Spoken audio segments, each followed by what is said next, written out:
All right, hello everybody. I'm the Night Owl, and welcome to my second installation of my Brothers War set review.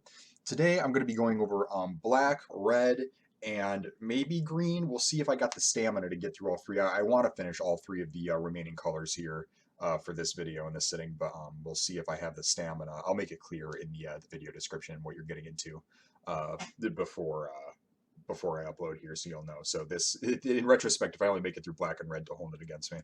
Um, hmm. Sorry, I also got to protect my throat because I realized what was killing me last time was at the end. I was running out of talking power because I was tearing my throat up. Um, as last time, I'm going to be going through these in common, uncommon, rare order. We're on black here. Um, I also shared a little bit more information about kind of my process and how I'm viewing this as I go into it in the intro of my last video. I'll let you go back and take a look at that to spare the time here. So yeah, let's just jump into it. So, our first black common, Ashnod's Intervention, is an instant for 1 black. Until end of turn, target creature gets +2/+0 and gains when this creature dies or is put into exile from the battlefield, return it to its owner's hand. So, first, this is evocative of cards like, well, goodness, now I can't think of the name of the cards. There have been cards like this that typically they give some amount of power pump and then they save your creature from dying, typically by giving it indestructible rather than returning it to your hand. So, it's useful when you're comparing cards to compare them to versions that you've seen in the past that are similar. Even if the context is going to be different within the set, it gives you a good like baseline template. Typically, those cards play okay because they keep your creature alive. They allow a little bit of additional power. It's really important to have power pumps on your combat tricks, in my opinion, for the most part, because a big important part of what they do is both push through blockers, which Death Touch can do the trick, or close out a game by getting the last couple points of damage in on your opponent. Those things aren't necessary, but the reason I say that those are such a big deal in your combat tricks is combat tricks do have an inherent risk in them in which you don't actually have creatures to cast them on sometimes. Like they can clog up your opening hand. It's like you draw like a bunch of spells and one of them's a combat trick. You have no creatures. That can be a problem. Also, they expose you to 2-for-1s. Which is a huge risk, right? And then sometimes they don't even like find like good targets. So even though you have the trick, just depending on the trick, it can be a little meaningless. And those aren't like the biggest deals. Like you can mitigate all of those problems. Um, but as I mentioned before, when cards have fail states and combat tricks just naturally strategically have a number of fail states, I expect a little bit more utility out of the card when it hits its win state, which is why I really value power on combat tricks and think that the ones that don't offer power on them, you're missing a big part of what makes a combat trick valuable when it doesn't add a power pump to the creature, in my opinion. Doesn't mean they're unplayable, but it really takes it down a good notch. Now, I only say that I understand that Ashnod's Intervention does have power here, but I just want to call out that that is really important for a card like this. However, when this creature dies, return it to its own, or is put into exile from the battlefield, return it to its owner's hand. That is much, much worse than giving the creature indestructible. Simply because it's more tempo negative. You're playing this card, but typically one of the big wins about playing a card that would normally give it indestructible or something like that is the creature sticks around. You don't have to recast it on a later turn. You maintain the tempo advantage and you like continue to apply pressure. And in fact, I think some versions of this trick in past sets have been like the creature dies and then comes back. So you might even like buy ETB triggers back and stuff like that. Really valuable. This is the opposite. This is like the worst version of that, where it gets returned to your hand, so you then have to recast it. You still lose your board presence, which kind of pushes this card into almost unacceptable range for me. It's not bad. It does also protect you from exile removal, which, as we'll see, like there's the white enchantments that do this, and then also there's a black spell later that also exiles. Um, and that's a little added utility that the indestructible versions of the trick don't do, but I think that that's very minor overall.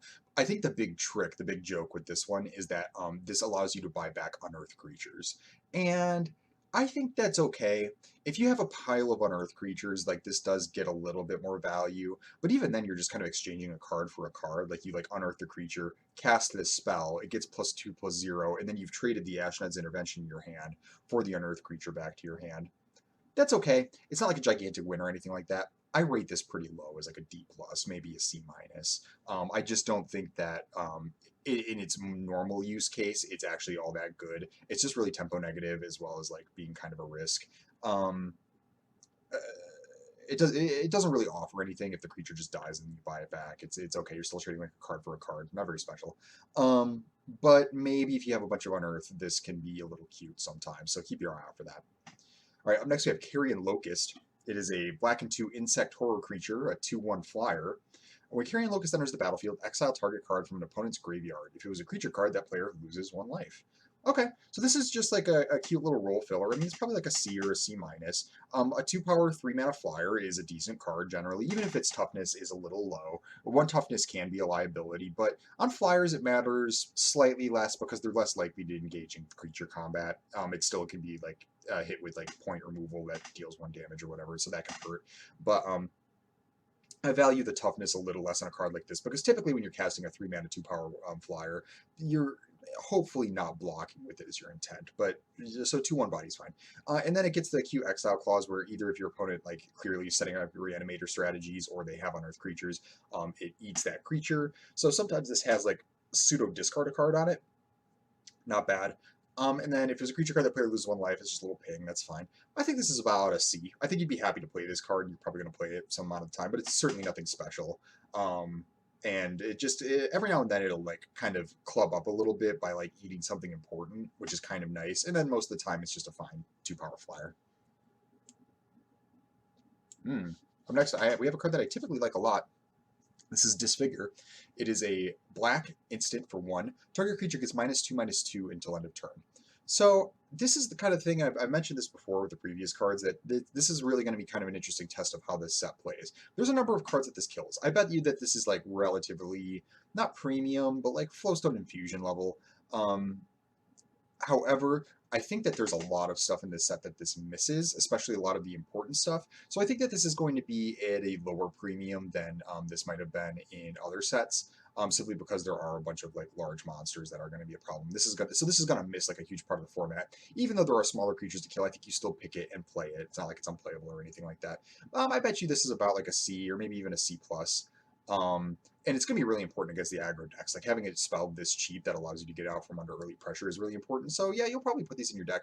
It's also because of the -2/-2. It's kind of a like a bad combat trick in that it can like shrink an opponent's creature in combat, and you can win a combat that way. So yeah, this is about a C. About a C. All right, Emergency Weld. It's a sorcery for a black and 1. Return target artifact or creature card from your graveyard to your hand. Create a 1/1 colorless soldier artifact creature token. So it's kind of an expensive raise dead, and it makes a 1/1 while it's at it. How good is that? I think it's okay. I think it's okay. I think it's a lot better if you have a kind of like either like a mill strategy, so you're going to get really good selection out of this card, or if you just have like a late game deck with like really powerful cards in your deck, and you expect to like trade a lot of resources with your opponent, and then eventually buy back like one of your like high power creatures. This can be like another copy of one of your best creatures, which is kind of good. Most of the time it's going to be awkward in your opener. It's really not the kind of thing that you want to do. Like you just do this on like turn 4 to buy back your 2-drop that died or something like that. It's a little too expensive for that, even though you get the 1/1, which is a cute little bonus. I think that this is about a C minus. You'll play it sometimes. It's not the worst thing, and it doesn't hurt that bad to sneak it into your deck. But it also doesn't. I don't think it does anything important. The more of a late game deck you are, like I said, when you have like lots of like powerful top end creatures, or if you're like milling and you want like to have a lot of selection, this becomes a little bit better, more in the C range. But I don't think that this does anything spectacular that you're going to want to prioritize that, even though it's not embarrassing at all.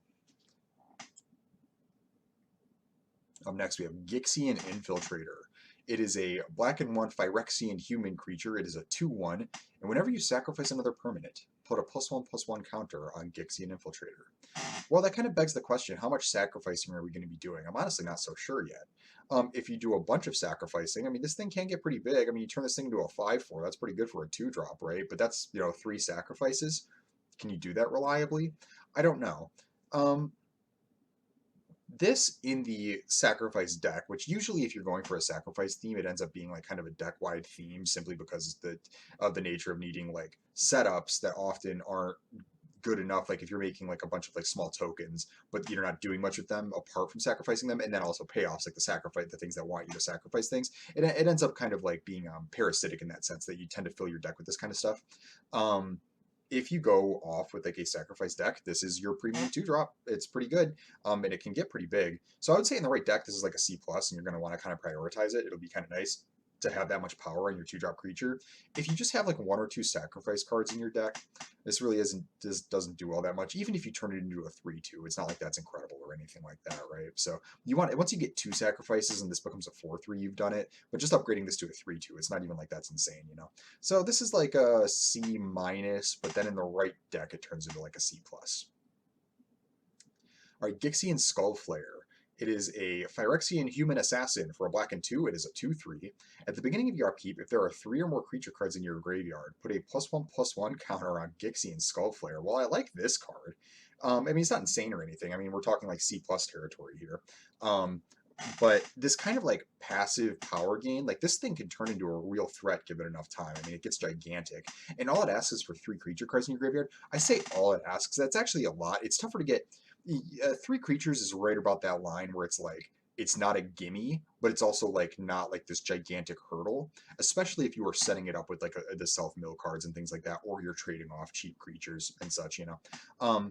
So assuming you could set this up at least like semi-reliably, this actually becomes pretty powerful. It's like you play it as a 2/3. On the next turn, it becomes a 3/4 immediately, and then the next turn it becomes a 4/5. Like a 4/5 is a serious body, and then it gets bigger from there. That is like a couple turns down the road, but I like that its fail state is like not that bad. It's a 3-mana 2/3. That's not a great creature. It's not good, but that's not. It's also not like it's like a 3-mana 0/1 or whatever. You know, it's like it's a reasonable fail state, and then if you get the 1 counter on it, a 3-mana 3/4 is actually a really solid creature body.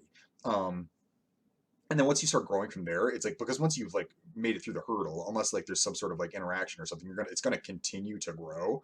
And this thing will turn into a monster if not dealt with. So I kind of like this C plus.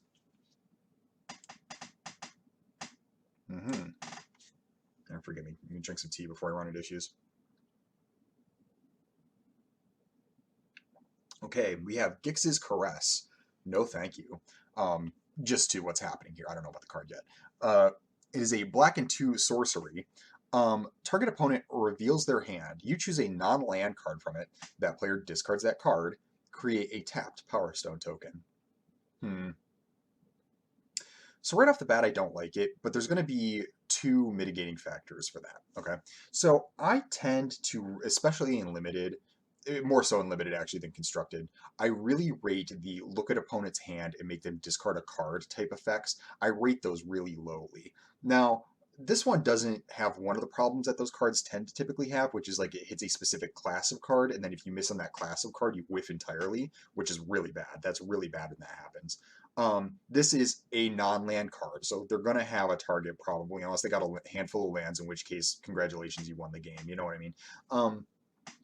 So it's not going to miss. The reason I don't like these cards is because they are so mana negative. You're paying 3 mana for a 1/1 that your opponent didn't actually have to invest any mana into. It's not like when you like use a removal spell on a creature. Your opponent invested mana into that creature. You invest your mana into the removal spell. You've made an even exchange on cards and mana. That's good. This, it's just you're throwing your mana in a hole, right? You're just spending 3 mana and getting rid of a threat that your opponent has not spent any of their mana on, right? So I typically don't like that.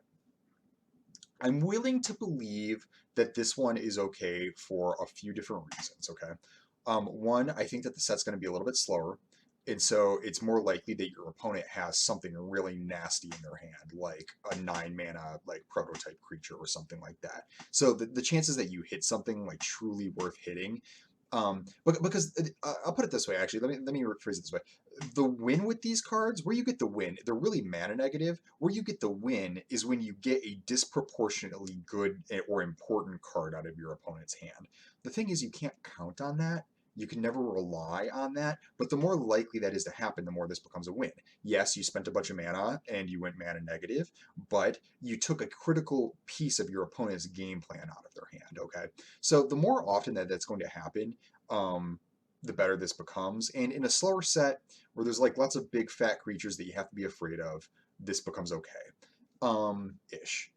If you are under a lot of pressure, like against an aggro deck, this is generally like really bad. You can't afford to like be doing this sort of thing against an aggro deck. Like 3 mana just to peek at their hand when they have a board full of creatures you need to defend yourself. It's not acceptable. And then so that's kind of where I'm thinking that maybe this might be okay. Is like the set might reward peeking at your opponent's hand, seeing something really really nasty, and getting rid of that. And this could become more of a role player than I typically would play. Again, for further context, I didn't play Pilfer in Dominaria United like at all. I don't go in for that stuff. So there was that, and then create a tap Power Stone token. Again, we have yet to see just like how useful an individual Power Stone token, how much value that adds to each of your cards. That like it like boosts up how acceptable this is. It does kind of undo the mana negative nature of this spell, which is why I'm a little more optimistic. I'm gonna rate this as a C minus, but I'm willing to bet that it's like closer to the D range or maybe closer to a C. Like I'm the most uncertain on this one, based on exactly how the format shakes out. It's going to be really contextual. I'm going to start with like C minus D plus though, and I'm going to let other people prove to me that this card is good before I start sleeping it up. All right, up next we have Killzone Acrobat. It is a black and 2 human soldier 3/2. Whenever Killzone Acrobat attacks, you may sacrifice another creature or artifact. If you do, Killzone Acrobat gains flying until end of turn. Well, a 3-mana 3/2 is not a great body. It just isn't. They just really don't do enough unless they have really insane abilities. You can start sacrificing things to temporarily give it flying, and that does make it better, but how often can you really do that? I think that this is about like a C minus or maybe even a D plus, but it is a sacrifice enabler. This looks to me like the kind of card that if you were playing the sacrifice deck, like you have like lots of cards like what was this card called? Gixian Infiltrator. Like you have lots of Gixian Infiltrators, but like you actually didn't get there on things that sacrifice other cards. This seems like it's like an acceptable sacrifice enabler, but it's on the low end of that. The 3-mana 3/2 body isn't good. Sacrificing something just to temporarily give it flying isn't awful, but that's not like an amazing win. It's not like you're like killing your opponent's creatures or something like that. I think that this is like a C minus as well. But if you have enough reasons to want to sacrifice things, or if you have so much stuff that you can freely sacrifice and it doesn't hurt, and this is effectively a 3/2 flyer for 3, it goes up a little bit from there. But at first, I think it's a little low. Now this is kind of a tough one to rate. Moment of Defiance. It is a black and 2 instant. Target creature gets +2/+1 and gains lifelink until end of turn. Draw a card. Well, draw a card can make a lot of effects acceptable. And I'm kind of into this one. I think that this is actually going to be a reasonable card. It's going to be like a C maybe. So +2/+1 isn't gigantic stats, but it is stats. Like you can win combats like that. And then well, there's a couple really nice things. Lifelink also means that like you can just absolutely crush a race. Like if you were racing your opponent and you cast this card, you get a gigantic lifelink attack in, and like kill their blocker and keep your creature alive. Maybe the 1 toughness makes that a little bit of a liability, but you just you just absolutely crush the race with your opponent. You gain a bunch of life, smash their creature, and then this card replaces itself. The fact that this card replaces itself is, I was talking about like, combat tricks wanting to save your creatures and all that kind of stuff, and the different like kind of value that they can bring.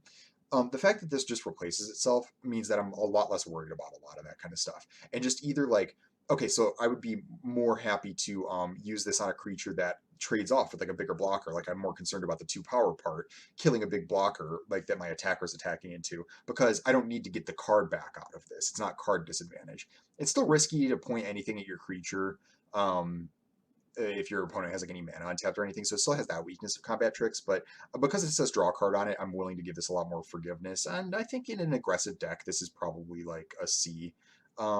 And even in defensive decks, like using this on like a big blocker or something like that to like create a gigantic life swing, like your opponent like alphas into your team, and then you cast this on one of your bigger blockers, and so it's like not only like do you save that blocker maybe, but you like eat their alpha strike by like gaining a bunch of life at the same time. This could actually be pretty powerful. So I'm gonna say it's about a C. 3 mana is a little expensive to do something like this, but not so much so that I think that this will actually be a decent card, and it'll screw up combat math a lot, I think. Okay, we have Overwhelming Remorse, a black and 4 instant. This spell costs 1 mana less to cast for each creature card in your graveyard. Exile target creature or planeswalker. Well, I think this is just a B. I think this is just a B. Just 5 mana instant exile target creature or planeswalker, like that's been a playable card in the past. And then this one shrinks for every creature card in your graveyard, so it starts to get really pretty small. And like towards the late game, I mean it's like about for a single black. you're going to be living in fear of this thing once your opponent has a fully stocked graveyard, and they just have one black untapped, and at any moment it's a common too, so it's like at any moment they could just exile your creature for a single black. This is like a premium removal spell in this set, I think, especially because it's exile too, and so like there's a lot of graveyard synergies. There's a lot of things that care about the graveyard in this set, so exiling is just really excellent. Again, unearth creatures, reanimator spells. A lot of these black cards care about things being in the graveyard. Like it's a big deal. And even at 5 mana, this would be acceptable. And the fact that it gets cheaper for something that you probably want to be doing in your black decks anyways, this is a B. This is a solid B. Right, here we have Power Stone Fracture. It's a black and 1 sorcery. As an additional cost to cast this spell, sacrifice an artifact or creature. Destroy target creature or planeswalker. Okay, I think this card's going to be pretty good. So there is actually a ton of sacrifice fodder in this set, which is one reason that I think like the sacrifice stuff will kind of get there. Because there's power stones and soldier tokens in like most colors. So it's not even like it's like a black centric thing. Like sometimes these sacrifice themes, it's like you have to play like a bunch of the black cards because they're the only ones that have like, for the most part, like they have all the fodder in that color. But all of the colors have really good fodder for this. And so being able to destroy a creature by sacrificing like something small, this is like so this is more expensive than Bone Splinters, but I actually think it's way better because of the artifact clause and the fact that you're going to have Power Stone Power Stones. There are only some like specific decks that can like really run Bone Splinters and have it be like a solid card, not a little bit of a liability. I think that this card is actually going to be kind of premium and is like B minus range because I think virtually all of your decks, maybe some will not be able to do this thing depending on what the makeup looks like, but I think a lot of your decks will be able to fairly easily activate the sacrifice ability. It seems like sacrificing is something you want to do anyways, and I think that this is going to be a fairly reliable removal spell. But because it does come with that additional cost on there, I'm going to put it at a B minus. All right, up next we got this Giga Chad, the Ravenous Gigamole, a 4 mana, black and 3, Mole Horror 2/3. When Ravenous Gigamole enters the battlefield, mill 3 cards. You may put a creature card from among the cards milled this way into your hand. If you don't, put a +1/+1 counter on Ravenous Gigamole.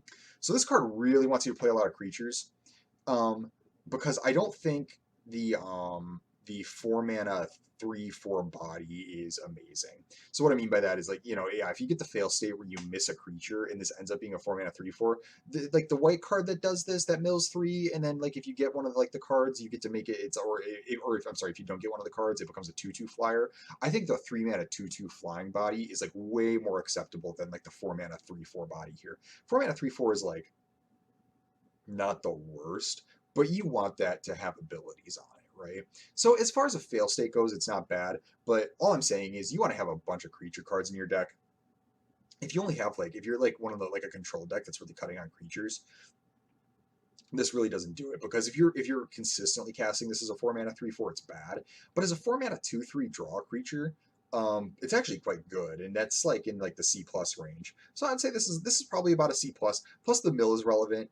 Plus, like you might put multiple creature cards in the graveyard, which can be useful to you. So, yeah, I would say that this is probably like a C plus if you were getting there with the creature count. But unlike some of the other, I can't remember what the blue spell that there's a blue spell that does. Oh yeah, the 0/3. Unlike either of those two, I think that you really want to hit with this one, because I wouldn't be happy if I'm casting just a 4 mana vanilla 3/4. Okay, well, look at this thing. Now we have a Thraxodemon. This is, I feel like I've heard of like I should know what a Thraxodemon is or something. Like I don't know where I've heard this before, but I don't think it's a reprint. I'm not sure. Anyways, the Thraxodemon is a black and 1 demon 2/2, which is small for a demon. Demons usually aren't that tiny. 3 mana, tap, sacrifice another creature or artifact to draw a card. Oh, this card looks good. Just a 2 mana 2/2 on its face, which 2 mana 2/2s aren't like insane or anything, but like, and this might just be like a personal Night Owl centric thing, but like, I really value having cheap spells in my deck that keep me from either getting run over or allow me to pressure my opponent. And I really, really like cards like this. It is a cheap spell that you won't mind just trading off early in the game if your opponent's trying to attack you to death, or if your opponent's got a slow start, you can get a couple beats in. And then it gets a really relevant late game ability attached to it too. So I actually kind of like this card quite a bit. I think this is about a C plus. The sacrifice another creature artifact ability, draw a card. Again, there's so much fodder in this set. There's power stones, there's tokens. I mean, there's even like other cards. There's cards that you can get cards that are trapped under prison sentence. Like, there's going to be a lot of targets for you to sacrifice this. 3 mana is a lot to do that, but late in the game you'll probably have mana to spare, especially if you do have power stones. You can like tap the power stones and start throwing the power stones at this thing. So this is, again, it's one of those commons that kind of like the 2/3 mage with the activated like draw 2 cards. This is like one of those commons where it like fulfills a nice early game role, and then it has the potential to like kind of take over a game in the late game if the situation gets there. So I rate that pretty highly. I think that this is like a C plus. I think I'm going to be picking Thraxodemon as like as a pretty high black common. And then we have Trench Stalker is a black and 4 beast horror 4/5. As long as you've drawn 2 or more cards this turn, Trench Stalker has Death Touch and Lifelink. So 4 mana 4/5s are decent. That's not a bad creature size. It's not great, but it's not bad. It's reasonable. It's pretty fat. It stonewalls the board pretty good. It can attack into a lot of boards. So it's not bad. You want to limit how many 5 mana spells you have in your deck, and so you want them to be pretty good. And this isn't like insane or anything. But one thing that I'll definitely say for it is the ability to gain lifelink. You have to draw 2 more cards on your turn. So it's going to be easier to do on offense than defense. However, 4 power lifelink on this thing can be really obnoxious and can like race extremely well. Like if you're somehow doing this consistently, like say you play this Trench Stalker and then you have your Thraxodemon here and you activate this like on the turn that you're attacking with it, like lifelink on this is incredible. And because it has the high toughness, one of the few ways to get like high toughness creatures off the battlefield in combat is to double block, and the Death Touch makes it even worse. So this thing's going to be really kind of a monster in combat. Against decks that are trying to beat you in combat. Even decks that aren't, like, it can also trade up with really big finishers. Like, again, if they get one of the big robots going, you can ostensibly trade this thing up with it. So I think this is actually going to play pretty decently. I think it's going to be about a C. Not really important, or super special or anything like that. But I think I'll be pretty happy to have Trench Stalker in my deck, assuming I can trigger it reliably. If I can't, it's more like C minus, maybe even D plus, because a 4 mana 4/5 vanilla is just not what you want to be. But if I'm like reliably turning this thing on, both Death Touch and Lifelink on a 4/5 body is a big deal. So that's how I feel about that. Okay, on to the uncommons. All right, for our first uncommon, we have Battlefield Butcher. Battlefield Butcher is a black and 2 human soldier creature. He's a 1/4. And the ability 5 and tap. Each opponent loses 2 life. This ability costs 1 less to activate for each creature card in your graveyard. Okay, so I think this card looks pretty decent. A 3 mana 1/4 body is not amazing, but it's good on defense. Like, it's good at blocking. And then, excuse me, what I kind of like about it is that it does like offer inevitability and reach. Like, you don't actually have to have a board that can attack your opponent to eventually kill them. If the game goes on, this is going to just start tapping to make your opponent lose too, And then activated abilities, I mean, this really can't be said enough, will be easier to activate in this set than others because of Power Stones. So I actually think that you're going to be activating this card quite a bit, even though the cost looks expensive on the onset. And so I think it'll actually be like kind of a decent role player. It'll allow you to sit back and have a more defensive game plan. And then no matter like what, like your opponent can't just like block up, because sometimes in your control decks, like you don't actually find your finisher, or maybe you don't have a good finisher. It can be difficult, like once you stabilize the board sometimes, to actually finish the game and kill your opponent off. If what you've managed to do is just like stalemate, you're both sitting there staring at each other. Like, you have like decent sized creatures, but they have like a bunch of soldier tokens, and so that like if you like attack, the way that they can block is like not beneficial enough for you to attack, and then they get to alpha you back, so you just sit there and stare at each other. This card just gets around that and will eventually kill your opponent and force them to act while being a decent defensive body in the early game. It's like a C plus. I don't think it's insane or anything like that, but I think it's decent. Corrupt Rips. Let's see. So it's a black and 6 source, or I'm sorry, a black and 5 sorcery. Corrupt deals damage to any target equal to the number of swamps you control. You gain life equal to the damage dealt this way. So if you were leaning into playing like close to mono black, I mean, this card hurts. You don't want to do it with just like 2 or 3. It's not really worth it then. But if you have like 4 or 5 swamps, dealing 4 or 5 to something and gaining 4, that is a big swing. That's a big swing on any board. Also, it can target players, which is kind of rare for black spells, so you can just like eventually just finish somebody off with this thing. If you are like playing close to mono black, this is like a B, perhaps B plus is probably a little strong, but it's like a strong B if you were like close to mono black, even at 6 mana, because the expensive cost is offset by taking back the board by being able to kill just about anything, and then gaining you like a gigantic chunk of life, which just it does so much to pull you back in a game from which you're behind. So the 6 mana becomes a little bit more acceptable in that way. Um, if you are just like splashing black or whatever, or obviously not splashing, like you don't want to splash this, or if you're not like predominantly black, this gets a lot worse because I wouldn't be too excited to cast this with only like 3 swamps on the battlefield. So yeah, assuming that you are like close to mono black, B, strong B. If not, I would even say like almost avoid it. Like it's probably not going to make your deck. If you're an even split, I would say only if you were like a real late game deck would I cast this card. If you're like any kind of like interested in early pressure or anything like that at all, I think it's probably not going to be good enough. It's just way too likely for you to have like 2 swamps and 4 planes, even when you can cast this. That this card that's not acceptable. That's not okay. Um, so I would say probably leave it out, but it'd probably be like a C minus, D plus if you're not super heavy black. So just really privatize swamps if you pick this card. Or we have Disciples of Gix. They are Phyrexian humans that for 2 black and 4, they are 4/4s. And Disciples of Gix enters the battlefield. Search your library for up to 3 artifact cards and put them in your graveyard and then shuffle. Well, this is a little bit of a build around because you're either going to want to have like reanimator cards or cards that care about number of cards in the graveyard or unearth creatures to go with this. But say you have 3 unearth creatures. I mean, this going and finding 3 unearth creatures, like that's pretty solid. It does pull them out of your deck so you can't draw them naturally, which is a little obnoxious. I don't know how I feel about that.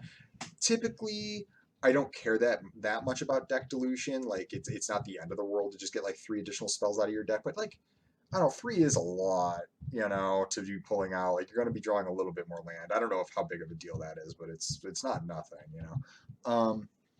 But if you're getting like 3 unearthed creatures, I mean, it's like depending on the unearthed creatures too. I mean, that could be a big game. That could be really big.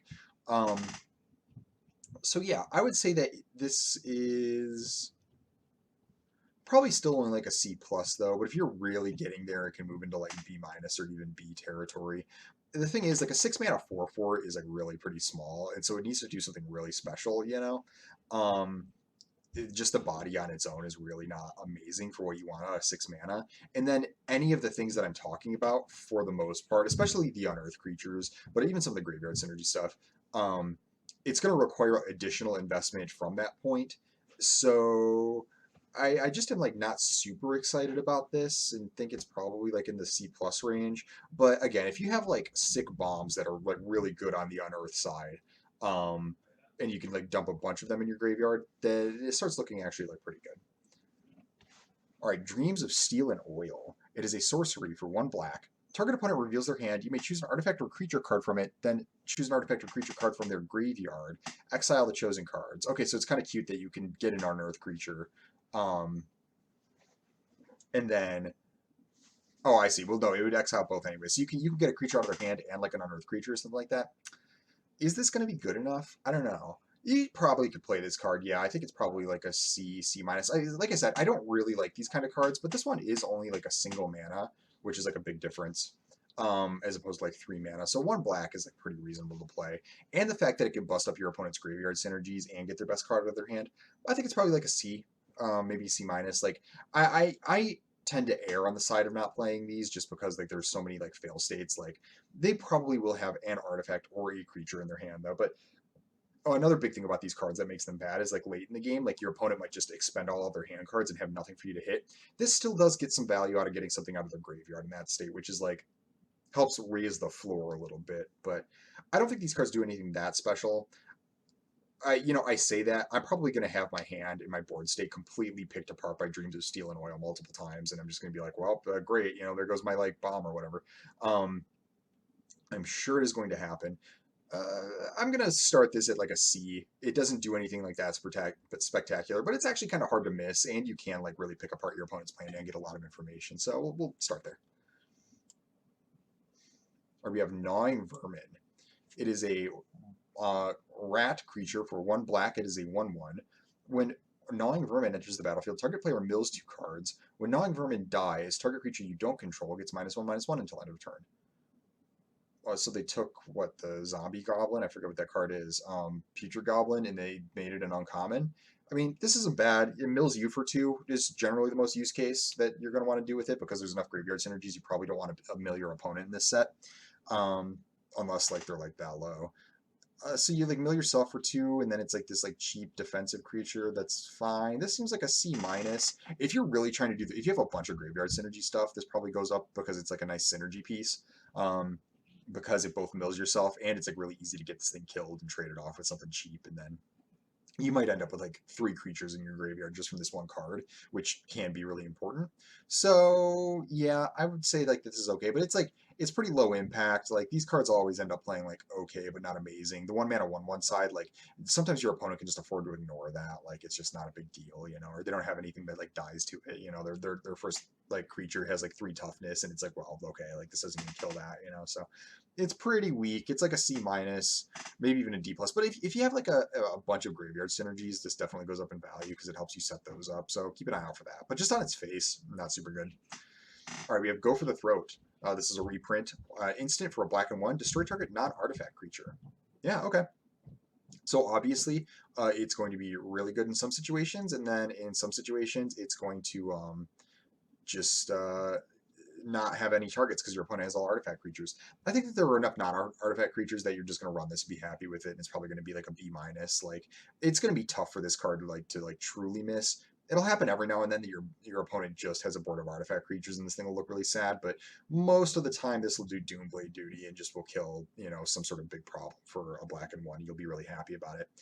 It also should be said that absolutely nothing about what's going on in this art is about like going for the throat. Like there's no going for the throat at all happening here. This guy's like getting whipped out of this tree. I don't really see it, but you know, maybe more is going on there than I realize.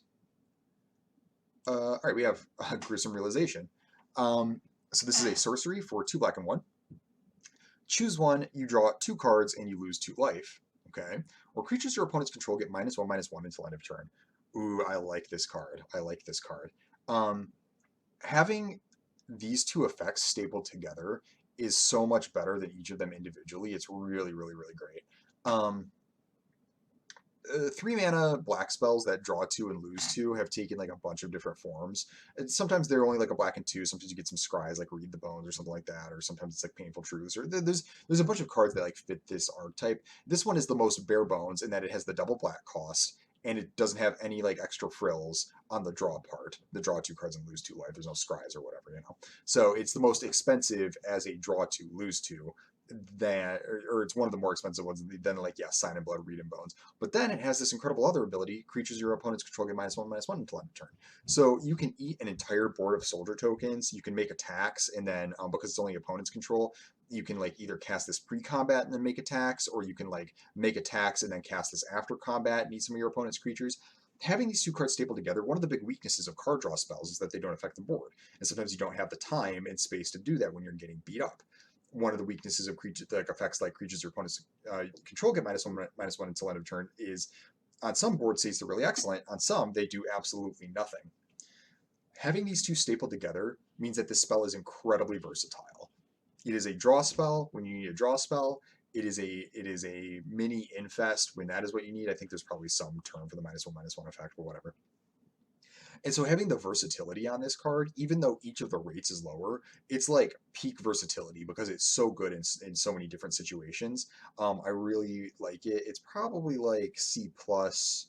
I don't think it's quite B minus range, but this is going to be like a really nice card to just have in your deck that will keep you safe from like going wide soldiers, or the decks that don't have anything like that. You actually just get a little extra value. Super nice. I actually like this card a bunch. All right, here we have Gurgling Anointer. Wow, this is quite a dude here. What the heck? It is a black and 2 Phyrexian Horror. It is a flying 1/3. Whenever you draw your second card each turn, put a +1/+1 counter on Gurgling Anointer. When Gurgling Anointer dies, return another target creature card with mana value less than or equal to Gurgling Anointer's power from your graveyard to the battlefield. Okay, so there's a lot going on here. If you are doing the thing, this card is excellent. A 3-mana 1/3 flyer is okay. if you get one counter on this, a 3-mana 2/4 flyer is really good. One more counter, a 3-mana 3/5 flyer, you're smacking. That's excellent. That's an excellent card. Okay, so right there on its base rate, if you can do your second card draws reliably, this thing will grow very quickly, and just that without the third clause on there would be pretty strong. And again, the floor is really not bad as a 3-mana 1/3 flyer. Then when it dies, return a creature card with mana value less than or equal to Gurgling Orange's power. So there's already like a small theme of getting creatures of 3 mana or less into your deck. Like that is a theme in the set already. I mean, in the white cards mostly, but it's going to apply here too, because this thing realistically isn't going to get that huge. I mean, if this thing ever gets to like a 4/6 or like a 5/7 or something like that, like what you've drawn like 4 extra cards over the course of the game, and then you've had this gigantic flyer the entire time, like you've probably already won, right? But yeah, so realistically, this thing will die when it is, if it is going to die, it will probably do so at a lower power. Not necessarily, but do you see what I mean? Um, and so you're going to want smaller creatures to go along with this. But if you hit all of these things, this card's incredible. It's just like it's a 3-mana flyer that smacks for a while and keeps getting bigger, and then eventually dies. It resurrects something. That's amazing. That's a huge card. And then you don't even actually have to like get all of the aspects. Like if you miss on the res, but you did still apply a couple counters to this, and it died as like a 3/5 after like existing as a 3/5 for a little bit, you still probably already like won with this card. Like you already like paid like way below the rate that you got out of this thing. You do want to try to put counters on it though.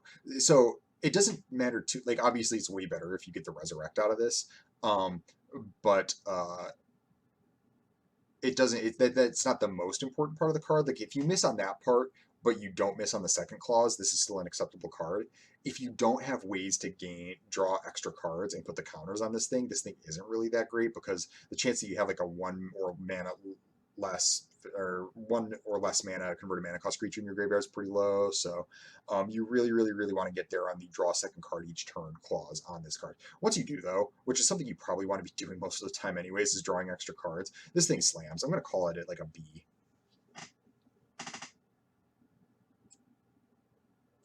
Okay. No One Left Behind. It is a sorcery for a black and 4. This spell costs 3 mana less to cast if it targets a creature card with mana value 3 or less. So there's that clause again. Return target creature card from your graveyard to the battlefield. So this card seems okay.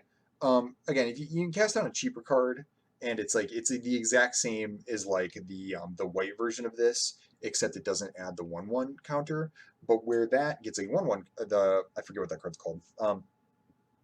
But whereas that like card would give a 1/1 counter, this has the added utility of being able to get back anything from your graveyard. So this is like the second like big reanimator spell where I really think that there's going to be a primary might be a strong word. It is going to be a common strategy to try to put something gigantic into the graveyard and then reanimate it in this set. I think that that's going to be a pretty regular play pattern here, and so this card does play into that. Typically, I don't like cards like this that much because in a lot of sets, when you cast this as like a 5-mana spell, typically your creatures top out at like 6 mana or whatever, and so it's kind of like a creature card, but it needs to have a creature in the graveyard that you want to get with it for this to even do anything. And so like say like this only had like the 5 mana version on it, didn't have like the first clause on there.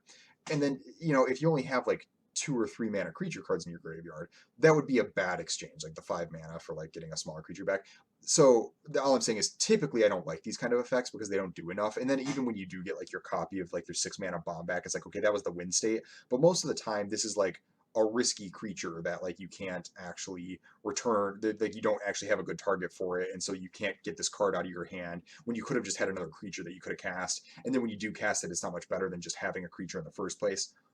This I'll say is probably a little bit different, both because of the cheaper clause, which allows you to like much more reliably get a good exchange on it, or at least a decent exchange. It's not going to get stuck in your hand as a bad card as often, is kind of what I'm getting at. And then there's going to be giant stuff that you can get back often enough that I think that this is probably like a C plus, though I say it's a C plus. It's also kind of a build around card where if you really go in on this kind of thing, this could be like a linchpin to your deck. So like in your average deck, it's probably like a C plus. This could be like move into the B range if like this is like what your strategy is doing is like dumping big monsters in the graveyard and trying to reanimate them. This could be a critical component. But most use case, it's fine, like C plus range. All right, Thran Vigil. It is an enchantment for a black and one. Whenever one or more artifact and or creature cards leave your graveyard during your turn, put a +1/+1 counter on target creature you control. So this is like kind of an unearth build around, though there are other ways to exile cards in the graveyard. Um, I don't know how good this is. It's gonna depend on how often you can trigger this. It seems weak to me, because it doesn't do anything at first, and then you have to have creatures in play, and then you have to like multiple times get creatures out of your graveyard or artifacts like out of your graveyard, and then your reward for jumping through those hoops is you get a couple of 1/1 counters. Even if you get like 2+1/+1 counters off of this thing, then it's like, okay, you've played like an acceptable card. You've slowly made 2/1/1 counters for 2 mana. That's not amazing. Once you get 3 or 4, you're kind of really doing it, but that's you're really going in on this thing. So this is like a build around C plus kind of. You can really go off with this, and maybe I'm missing some interactions that make this really excellent. But as it is, I think it's like most of the time it's going to be like a D. Like it's just going to be kind of weak. You might just draw this alongside with like none of the effects that actually like help it go off, or you just might not have time to like cast a creature, get it killed, then unearth it, and then you get 1/1/1. Like I would have to see if there are like other really good interactions that make this card excellent. There are some like there are like the reanimator cards that like do help this out a little bit too. So it's not just unearth, you know. But yeah, you really want to have like a high number of things coming out of the graveyard because yeah, even if you get like 2/1/1 counters off of this, it's like you played like an acceptable if unexciting card. And that's kind of not where I want my build arounds to be, where it's like I've done the thing twice already, and even then it's like yippee, and then I have to do it like 3 or more times, and I feel like I'm like kind of picking up a win. Yeah, I think this is like on the D range, but in specific decks, this could probably be pretty good. All right, let's see the rares. All right, so here we have the rares. Our first rare is Ashnod, Flesh Mechanist. Jeez. Okay, Death Touch. It's black legendary human artificer creature 1/1 with Death Touch. Whenever Ashnod Flesh Mechanist attacks, you may sacrifice another creature. If you do, create a tapped Power Stone token. For 5 mana, exile a creature card from your graveyard. Create a tapped 3/3 colorless zombie artifact creature token. Okay. So I think that this card is pretty good. I think that this card's pretty good. First of all, the 1 mana 1/1 Death Touch body is perfectly acceptable even with no other text. So, and that's really important when you're trying to evaluate a card's abilities is how acceptable is the body without any of the abilities. 1/1 Death Touch 1 mana creature, perfectly acceptable, totally fine. If not amazing, but good. The Power Stone ability is interesting. Obviously, you're going to want to be sacrificing like tokens. You're probably not going to want to sacrifice like real material for that. If you're sacrificing tokens, you're basically just exchanging them into Power Stone tokens. So like it's going to be really, really board state dependent and deck dependent and hand dependent and all that kind of stuff. When you're going to want to turn your 1/1s into Power Stones instead. But it's really just like it really is like a transformation.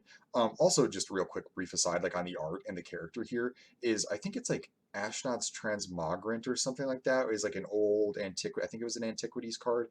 Anyways, I always remember the art like kind of it was one of the first Magic cards that like kind of freaked me out. It's this guy like in this jar and he's like turning into one of these things and is being like fed this substance and it's like really kind of freaky like body horror kind of stuff. It was one of the first like Magic cards that like was like whoa god, and so like I actually really like seeing it here. It's like very evocative to me, and I like that it actually is like turning like the creatures into Power Stones, and is like, and then it can like create the colorless zombies like from the graveyard. Like it just like it gives me the spooky vibes. Like I just like it.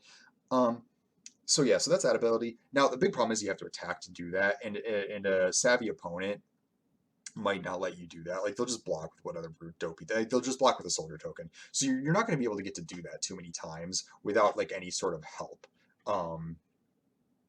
Because yeah, they'll just trade it off with something so that you can't just go off with it. And they're really incentivized to get this off the board because of the second ability. Um, if you manage to make some power stones, or even if you hadn't, this ability is really, really quite good. Like, it's a really good mana sink late into the game if you don't need those creatures in your graveyard for other things, which there is a good reason you need your creatures in the graveyard, so there might be some tension there. But this is like a good reason, the good thing to do with them. Like, you get a bunch of creatures in your graveyard, and then you just start churning out 3/3s every turn. Um, that's a really good mana sink. That's a really good mana sink. So I think that this card's like really pretty good. I think it's like a B minus because the floor is really pretty high as just the 1/1 Death Touch creature, and then it can also like power out your other cards by creating Power Stones, and then it also turns into a late game mana sink that can take over the board eventually. I think this is like B minus territory. I like this card. Or we have Diabolic Intent. Boy, our boy Gix is bad. He's a nasty looking dude. Black and 1 sorcery. As an additional cost to cast this spell, sacrifice a creature. Search your library for a card, put that card into your hand, then shuffle. So typically tutors are bad, and typically tutors don't ask you to sacrifice a creature. This card might be okay though. If you have a couple of really sick bombs, or even just one really, but you probably want like a couple just in case you like drew your sick bomb, or like really good removal spells or something like that, and you're making a bunch of tokens, this becomes really, really powerful. It's like for 2 mana, just like search up your bomb creature and then like sacrifice a 1/1, and then you get to like consistently play another copy of your like super rare. This is going to be really deck dependent, but like in the right deck, it's going to be like a C plus, where it's still like, yeah, you're paying a little extra mana, you're sacrificing some board presence, but if you're going and finding something like really nasty, like it actually could be worth it.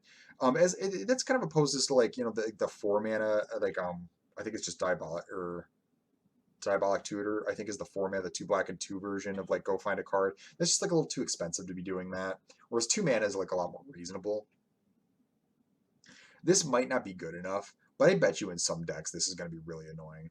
Wingmantle Chaplain definitely taught me the lesson that like one of the most persistently annoying things a card can have is the ability to go find it in your deck, and this card kind of goes and does that.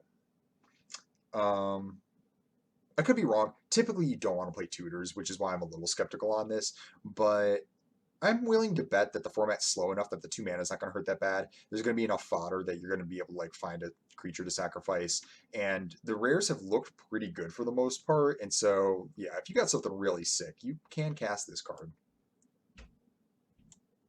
And we have Fateful Handoff. It's a sorcery for black and 3. Draw cards equal to the mana value of target artifact or creature you control. An opponent gains control of that permanent. Wow. Boy, I don't know how to rate this. This is really tough. So, if you point this at like a 4 mana spell, like a 4 mana creature or artifact, you draw 4, which is insane, but then your opponent gets a 4 mana permanent of yours, so then it's like you kind of like lose 1 and your opponent gains 1. So it's kind of just like a +2 on cards there because it's like so you cast the Fateful Handoff, so now you're like +3 cards. But then you lose a card, so now you're only like kind of +2 cards, and then your opponent gains a card, and so you're only kind of +1 card.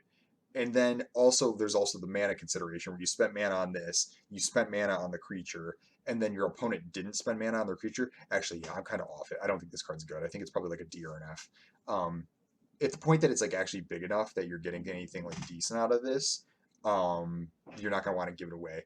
Contextually, it can be okay. Like if your opponent's like casting a bunch of like prison sentences or something, giving them something trapped in a prison sentence is really funny, but that's going to be the exception. If your opponent plays like 3 or 4 prison sentences against you, sideboard this in and like laugh at them when you like give them their like jailed thing and draw a bunch of cards off of it. But otherwise, I actually think that it just hurts too much. I think just donating whatever you're casting this on just hurts too much. There could be other synergies that make this worth it that I'm not aware of. But just on its face, I think this card is quite bad. Or you have Gixian Puppeteer. It is a black and 3 Phyrexian Warlock 4/3 creature.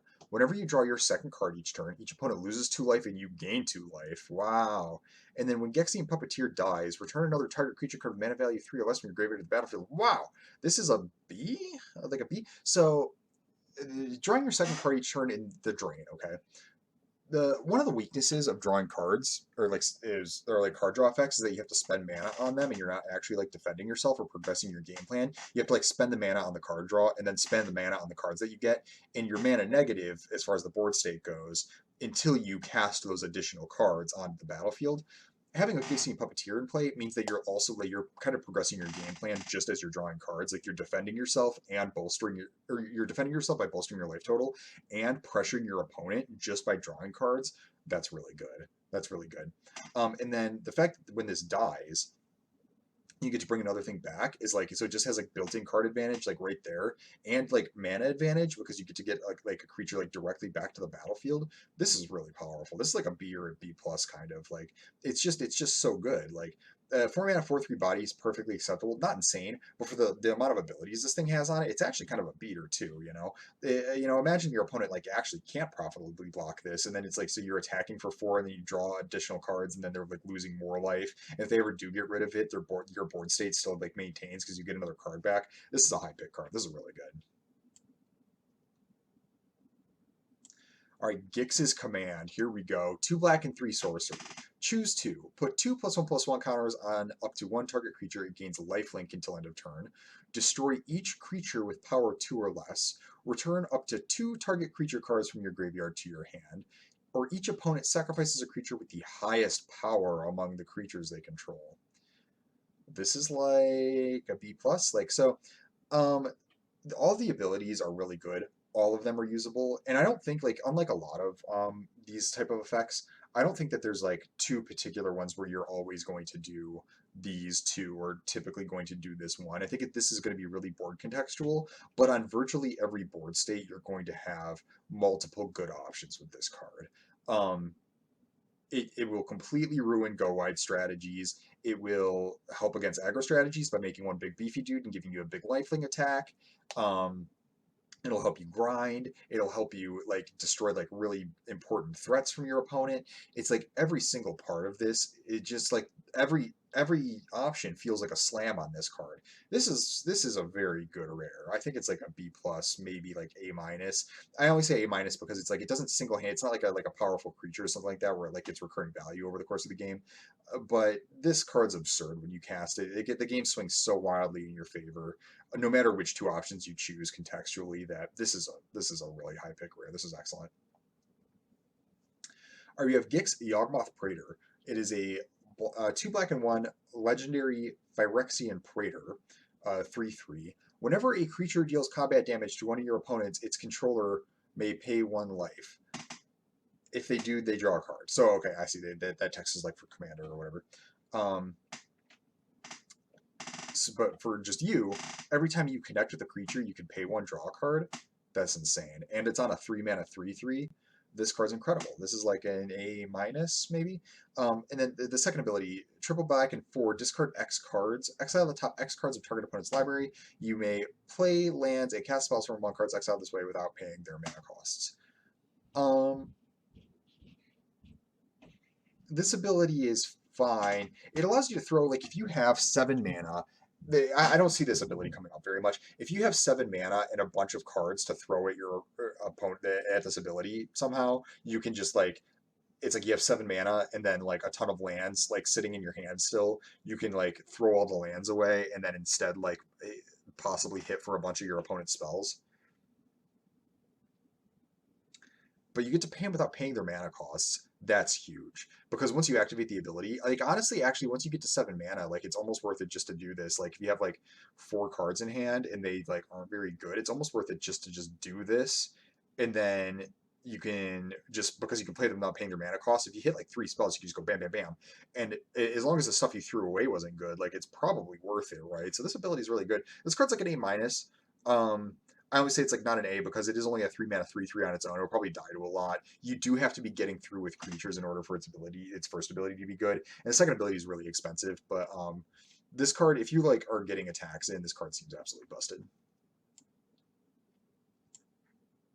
All right, here we have Hostile Negotiations. It is an instant for a black and 3. Exile the top 3 cards of your library in a face-down pile. Then exile the top 3 cards of your library in another face-down pile. Look at the cards in each pile, then turn a pile of your choice face up. An opponent chooses one of those piles, put that pile into your hand and the other pile into your graveyard. You lose 3 life. Well, this certainly hits the fun factor. It's kind of goofy, right? So it's just in raw value, like ignoring the game part of it, because that's really hard to evaluate. Ignoring the mini game part of it. It's a 4 mana, draw 3, lose 3 at instant speed. That's reasonable. That's reasonable, but not incredible. I would say that that's like B minus, C plus range, kind of. The other cards go in your graveyard, so you can actually like get a bunch of like synergy out of this too. So that brings it up a little bit. But 4 mana and 3 life is really expensive for a card draw spell. Even when you're drawing 3, like you really have to have space to cast this. That's just evaluating on the raw merits. I think it like falls in like kind of like the C plus range because it is so expensive for a draw 3, even if you put the other cards in your graveyard. That said, if you do somehow get it right, where it's like your opponent like gives you the pile that you want, and then you put like a couple effects in the graveyard, this can like swing really big, and it can move more into like the B minus range. Um, it's really going to depend on the piles you get, how you play the game. I don't have any advice for you there. That kind of stuff is so difficult to navigate that you're just going to have to see how it plays out. But I think this card is playable. It's just, I would say just beware because it's really, really expensive for what you're getting out of it. 4 mana and 3 life is a lot to draw 3 cards, and that's ultimately what you're doing, with maybe a little bit of extra value in the graveyard if you're lucky. That's okay, but it's like, it's probably not more than like a C+. All right, Misery's Shadow. It's a black and 1 2/2 shade. If a creature an opponent controls would die, exile it instead. And 1 mana, Misery's Shadow gets +1/+1 until end of turn. Wow. Okay, so this card seems really, really nice. I like these like high power rares. I mean, when I have them, they're like really cheap and start affecting the game early, as opposed to like a 7 mana rare where you have to get there. When your rares are like super good at like the inexpensive end, it's just way more likely that you're going to get to use them. Like one of the worst things that can happen when you have like a 7 power rare is you die before you cast it. Then how good was it? Wasn't very good, was it? Misery's Shadow is never going to have that problem. You're just going to be able to cast it all the time. The exile clause is really relevant. Lots of things care about creatures in the graveyard in this set. Also, there might be like some number of die triggers where it eats, so it beats die triggers, it beats graveyard synergies. It just like really ruins your opponent's game plans for a lot of their cards. So that right there on your 2 mana 2/2 is really great. And this thing's a nightmare in combat. It's awful. Like 1 mana, it gets +1/+1 until end of turn. So you can basically never block it because like you can just always threaten to pay the mana into it. Like, listen, if you guys, I'm not sure how many of you watching this like didn't play Dominaria United, but if you played any Dominaria United, like you guys have tried to block Root Wallas. It was impossible. You know, in Root Walla, you had to pay 4, and it had to like go with like the domain thing. This you can pay exactly as much as you need. Oh, you blocked with your 3/3, I'll pay 2. Oh, you blocked with your 4/4, I'll play 3. You know, and so it's just like it's impossible to engage with in combat, while also like ruining all of your opponent's synergies. And while it's impossible to engage with in combat, also you can just like say your opponent doesn't block it. Okay, with like any extra mana you have for the turn, you can slam that on them too. Like this thing is really good. I think this is like B plus range. It doesn't move into the A range because it's not like bomb level exactly, because it is just a 2-drop. It could just die to like things that kill 2-drops, and you do have to like put a bunch of mana into it. But it's like one of the best 2-drops in the set. It's so obnoxious. It's yeah. I think that this card's gonna be really excellent. And again, I can't really stress enough how good it is to have your good high power cards be cheap cards. It's way different than having a big expensive card. Or here we have Painful Quandary. It's an enchantment for 2 black and 3. Whenever opponent casts a spell, that player loses 5 life unless they discard a card. Well, this is like a bomb, right? Like, so it doesn't do anything right then and there, but basically, unless like the moment you cast it, but basically, unless your opponent is in a position to like win the game like immediately, like they already have like a board of creatures that are threatening to kill you, if their game plan required playing the game anymore from the moment that you cast this card, then they're in a lot of trouble. They're in a lot of trouble because they're just not going to have that many cards that they can freely discard, or it's going to really hurt them, you know, to do so, or it's just going to eat up all their life total. Now, the common wisdom is that Punisher effects, cards where your opponent can choose which mode they want to take and get punished by. The common wisdom is that Punisher effects are bad. They never play as well as you want them to, because your opponents can like successfully navigate like which of the like negative effects that they want to experience and when. And so like it gives them so much agency that typically they can avoid the worst of how bad the negative effects can be. But the negative effects on this card are too high for that. Like your both of your options are really really bad. Um, where like you just can't afford to discard a card literally every time you play a spell. Like, you just can't afford to do that unless you're drawing an incredible number of cards, in which case this mitigates the power that you have of drawing cards. And then once you get to the point that like you can't discard cards to it anymore, this is going to cost you 5 life every time you cast a spell. Well, you can't really cast that many spells at that point. So again, there are situations where it's like your opponent is attacking you, and this becomes a 5 mana enchantment that doesn't defend you in any way, and their plan to win the game is already on the board, or they can afford, like, maybe you're not pressuring their life total, so they can afford to cast like 2 more spells and take 10 and then like close the game out from there or whatever. But if you were at parity with your opponent in any way, and they are not set up to win the game, and oh sorry, I'm trying to fight a sneeze, oh my god, we're good. If they're not set up to like win the game in the short term at all, this card just crushes them. It just absolutely makes the game untenable from then on. So be careful against aggro decks with this card. But otherwise, I would say it's like a B plus. It's just, or maybe even an A minus. Maybe that's a little extreme. Um, but like against certain decks, like they just can't beat a Resolved Painful Quandary. Like they'll just never be able to beat it unless they already have the game plan going. But the reason I say it's only like probably like B plus range is some decks will just be able to like ignore this and kill you through it anyways. So you got to be careful. Okay, that's the black cards. Let's move on to red. All right, on to red. So let's see. Our first red common is Bitter Reunion. Bitter Reunion is an enchantment for red and 1. When Bitter Reunion enters the battlefield, you may discard a card. If you do, draw 2 cards. And then for 1 mana and sacrifice Bitter Reunion, creatures you control gain haste until end of turn. Okay, I actually kind of like this card. I tend not to play the sort of Thrill of Possibility tech cards too much because I just don't like fiddling around with my mana just to fix my hand. It's not that that's bad or anything like that, but it is a little bit of a liability when you have these cards that the only thing that they do is set up your hand a little bit and you do have to invest mana into them.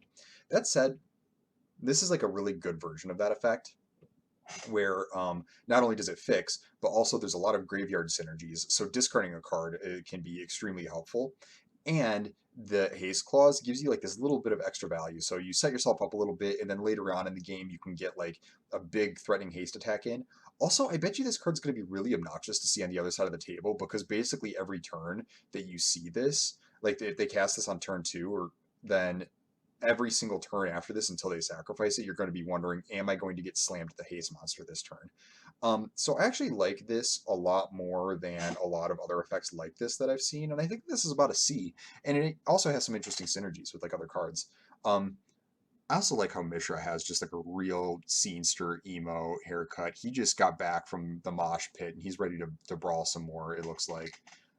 Pretty good. All right, next we got Conscripted Infantry. It is a human soldier 3/1 creature for a red and 2. And when Conscripted Infantry dies, create a 1/1 colorless soldier artifact creature token. This is pretty unimpressive. This is pretty unimpressive. A 3 mana 3/1 is really nothing special. It's like really below rate. Like I think a 3 mana 3/2 is below rate. So a 3 mana 3/1 is definitely not great, especially in this world where there are so many 1/1s. Having 1 toughness is actually a gigantic liability in this set, because there are so many 1/1 tokens. And this makes a 1/1 token of its own, which is like a little bit better, of course. But I still think this is only like a D plus. It'll trade into a 1/1 artifact, which is fine, so it'll like trigger that. But like that's like half the cards in the set. Like that's not like something to like really celebrate too much. It's not like nothing, but like that's not. I want my card to be way better than just like, oh hey, it might trigger an artifact synergy, because lots of cards do that. This looks like a D plus to me. I think the 3 mana 3/1 body is going to be really bad, even if you do get the 1/1 afterwards. It seems really unspecial. Or we have Dwarven Forge Chanter. It is a dwarf wizard for red and 1. It's a 1/3. It has ward, pay 2 life, and it has prowess.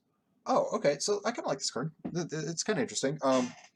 I don't know how much of a spells theme there is, but I mean, there was like a lot of instants in blue, and then we'll see like how many spells there are here in red, and that's typically the two colors that you cast the most spells in. Though I'm sure this will fit in all kinds of decks. 1 mana 1/3 is actually probably pretty reasonable because of the 1/1 tokens. It's something like that. Like the cheap blockers at the point of power that don't trade with the 1/1 are like just a little bit that much better in a set full of 1/1s. And I think there's been the 2 mana 1/3 prowess bodies before, but the word on it's like a little extra gravy. It's not the biggest deal because it's not that often that like ward's a lot better on your like massive creatures that your opponent absolutely has to deal with. It might be rare that this even ever gets a removal spell pointed at it anyways, even without the ward. And then it's also not a mana ward cost, so like a lot of times your opponent will be like facing down the prospect to say they do want to point a removal spell at this. They'll probably be facing down the prospect of like pointing a removal spell at this and taking two, or just taking two from it anyways, or whatever, because you got the prowess going. So the ward is like cute, but it's actually really a small bonus on a card like this. That's probably not going to be the target of too much anyways. Overall, I rate this as like a C, maybe a C minus. It doesn't do anything that impressive, and it doesn't look like the set rewards like spell payoffs enough that like I think you can like really go nuts with this. But if I'm wrong about that, this moves up to like a C, like a 2 mana creature with a solid effect that's like pretty good. This is like if you get to like attack with this thing as a 3/5, that's really solid, and if it's regularly a 2/4, that's also pretty good. So it could be good in the right deck.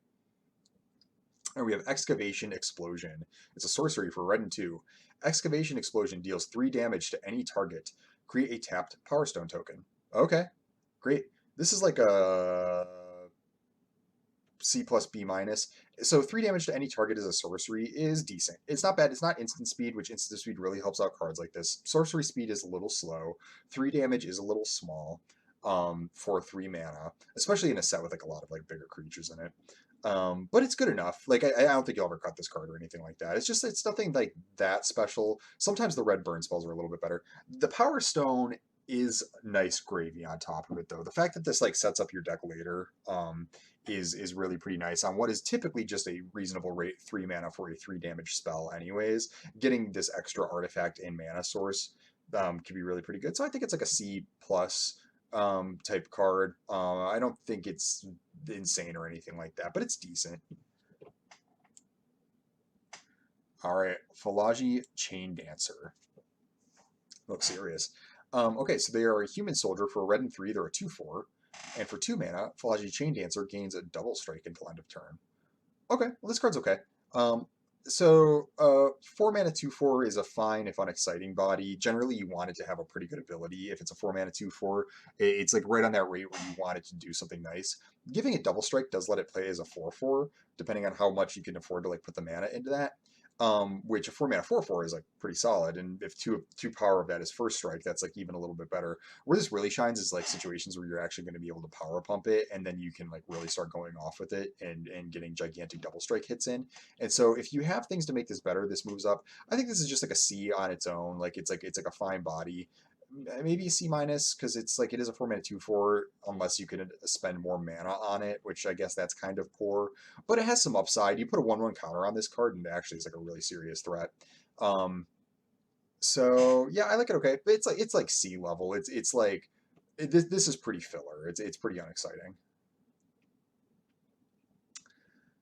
Goblin Blast Runner. It's a 1 mana 1/2. Goblin Blast Runner gets +2/+0 and has menace as long as you sacrificed a permanent this turn. Okay, so this is really only a card in the super aggro sacrifice deck. And even then, it's pretty all in. If you sacrifice a permanent just every now and then, this is not going to be good enough. A 1 mana 1/2 is not a card. And then even then, it's like it gets +2/+0 until end of turn in menace, so you can get like a decent attack in. If you're doing that like regularly, this card will beat the snot out of people sometimes. They'll start on 1, get maybe a couple attacks in while they set up, and then like go like sacrifice, sacrifice, sacrifice like turns in a row, and it like continually attacks as a 3/2 menace, and it's really annoying. Um, but unless you are doing that, it's pretty bad. It's probably I mean, honestly, it's like an F most of the time, or like a D minus. But then if you like really get there with the sacrifice deck, and it's really aggro, this like starts to go up and up and up in value.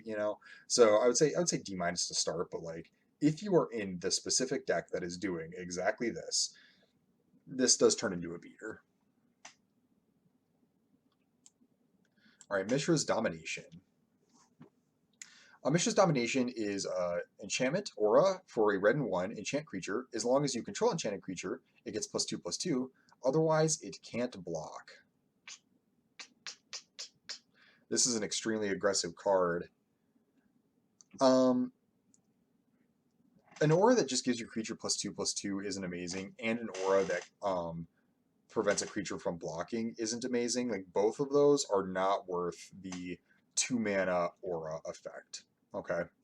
The +2/+2 is definitely the better side of that, typically, just because it offers a lot more. When you make something can't block, I mean, it can still attack, right? Or it still can use its other abilities. So, like, removal, it is not. It is only removal in the sense that it allows you to, like, push through what would be blocker with your attackers.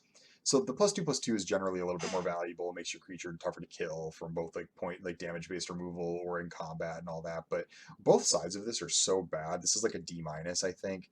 Um, and unlike the gruesome realization earlier, where like okay, like both sides of like the flexibility on that card allowed it to be really, really, really super good in like different situations, or it was really super good because it was good enough in different situations, I should say. Both sides of that are like decent, but the combination of two made them really excellent.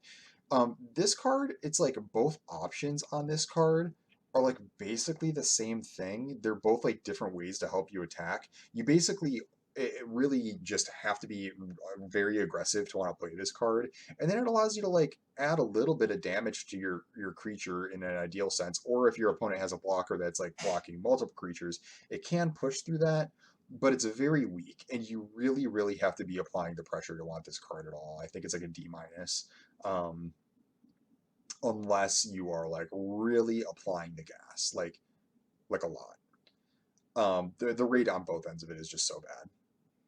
All right, Mishra's Onslaught. It's an instant for a red and 3. Choose one, create two 1/1 colorless soldier artifact creature tokens, or creatures you control get +2/+0 until end of turn. Oh, boy, I'm not a huge fan of this card either. It's okay. So this, like unlike Mishra's Domination, it's a little bit more like Gruesome Realization, where like both options on this are like good in different situations. Essentially, if you already have the go wide board going, this allows you to get the Trumpet Blast effect and give all your creatures +2/+0. Or unlike Trumpet Blast, and this is why I kind of like this card okay, is that if you don't have a board going, it allows you to get a board going. But once again, both rates on this are like bad enough that I think that this card is poor and is like a D plus maybe. Um, if you're really going wide, the thing is like if you're like really on a super go wide aggro plan, the creatures you control get +2/+0 is a reasonable effect. You do want to get in your deck, and so you will play this card in that deck. So maybe I'm like underrating it a little bit. Like this will make the cut some of the time, because it does also allow you to make the 2/1/1 soldiers at instant speed, which can have a little bit of value, though it's not insane or anything. I think the card overall is pretty poor because the rate on both ends of it is pretty poor, but the combination of it is worth something in that when you, because sometimes you just can't use the the pump ability, and just being able to make guys is decent, but the rate on the 2/1/1s is so bad that it's like very small value, because you really, if you cast this for the 2/1/1 soldier creature token side, you kind of took a beating. You played a very bad rate for this card, and that's kind of like, it's just kind of like the consolation prize for not getting to use the Trumpet Blast part of it. All right, Penregan Strongbull. It is a Minotaur, a 3-mana 2/3. It carries people around in buckets. For 1 mana, sacrifice an artifact. Penregan Strongbull gets +1/+1 until end of turn and deals 1 damage to each opponent. Okay. So this, I mean, it seems like another like sacrifice synergy enabler, but it seems pretty weak. The 3-mana 2/3, again, I've talked about this on a couple of 3-mana 2/3s at this point, is like an acceptable creature if the ability's good. Like it's like a really bad rate unless it has a strong ability, in which case like it keeps the floor from being too low. But the thing is, this is like a creature that wants to get into combat. This is like a battle creature, unlike the wizard that allows you to draw cards. Like the whole point of this card is to battle with it. And then it wants you to sacrifice your artifacts to give it temporary +1/+1s and then ping your opponent. This is like a D plus. Um, unless you have like a bunch of artifacts lying around. So I mentioned this during the white part of the set review, but there are going to be, I think, like two kinds of Power Stone decks, really, really, really broadly speaking. Okay. And that is going to be decks that can do things with Power Stones. In other words, that they can cast things with their Power Stones and are trying to like get up to either like big creatures or like activate expensive abilities. They want to tap out with their Power Stones to do things. And decks that can't. Okay. And the decks that can't are still going to make Power Stones sometimes, and you want to be able to do stuff with them. And a lot of times it looks like something like this. Sacrifice an artifact, it gets +1/+1 and deals 1 damage to each opponent. I don't think that's sustainable enough for this to actually be a good card at all. Um, I think that this is like a D. I don't want to put this card in my deck. If I have like a preponderance of artifacts, maybe I'm underrating just how many Power Stones and how many 1/1 soldiers you're going to get. Like this actually becomes like kind of scary to a degree. And I will say this, the one thing I will say for it is like on some boards where it's like you've gone wide, you have a bunch of soldier tokens and power stones, but you haven't been able to kill your opponent. This will allow you to just throw your entire board at your opponent because it gets the ping in. And so you can like, hit for like a bunch of reach damage. So maybe I'm underrating just how many of these different tokens that you'll make. And this actually turns into like a legitimate threat where like, yeah, you can reasonably sacrifice an artifact like every turn and it'll be like attacking as a 3-mana 3/4 that's also pinging your opponent or also can like close the game out with a bunch of reach. But until I see that happening, on its face, this looks pretty weak. Yeah. Okay. Raise to the Ground is a sorcery for red and 2. It cannot be countered. I wouldn't dare to try. Destroy target artifact. If its mana value was 1 or less, draw a card. Okay. Well, yeah, this looks good. This looks like a C plus about. Yeah. So destroy target artifact is pretty good in this set because a lot of creatures are artifacts. So this is actually like a removal spell, right? But also like there are non-creature artifacts you can also hit, so there's like added gravy there. And ultimately, like if you end up destroying a Power Stone, like trying to keep your opponent off of Power Stone mana, this just replaces itself while eating one of their Power Stones. Not amazing, but the fact that that's there is good. Or like a soldier token, you could like draw a card off it that way. But mostly this is just going to be a removal spell for your opponent's artifact creatures, and it's going to be decent at that. And I would say that puts it in like the C plus range, where destroying the artifact creatures is like important enough that that seems fine to me. And 3 mana at sorcery speed seems like a reasonable rate. And then also being able to like hit annoying non-creature artifacts because those do exist. Like overall, yeah, I think C plus range is a solid common. Rock Hunter is a human soldier for red and 1. It's a 3/1 with reach. This is like a reasonable role player. It's like 2-mana 3/1s are just good beaters. But like I said, there are so many 1/1 soldiers in this set that actually I'm kind of off it a little bit. Typically, I like the 2-mana 3/1 creatures because I like attacking my opponent with 2-mana creatures. But the likelihood that this just runs into something and dies, and trades down with like a portion of one of your opponent's cards is so likely that like I just don't think it's like that amazing. These are really at their lowest value. So I think that this is like a D plus. If your opponent doesn't have soldier tokens, this gets way better, like or like easy, cheap ways to block this. But there's also like a bunch of like 1/4s and stuff.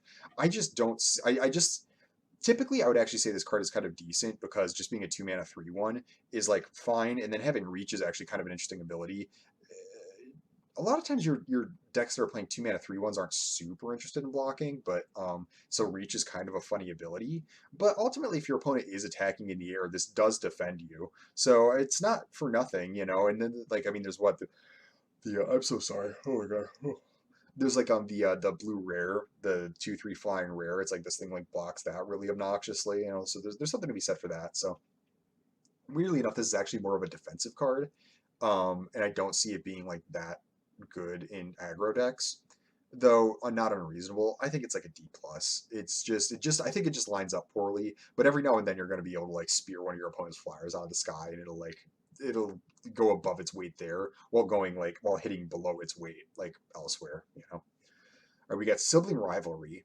It's a red and 3 sorcery. Gain control of target artifact or creature until end of turn. Untap it. It gains haste until end of turn. Create a tapped Power Stone token. Yeah, no, I don't know. Active treasons are like never really all that special. There is a slight sacrifice theme here, so actually let me back that up. There's a lot of ways to sacrifice in this set, and so this actually might be like a role player in the sacrifice deck. Um, That really is the big difference between these being playable or not, is like how much synergy they have. This kind of effect on its own is very rarely good enough that you ever want to put it in your deck. Like the rate is just always bad enough. It's always situational enough that you just don't really want to go for it.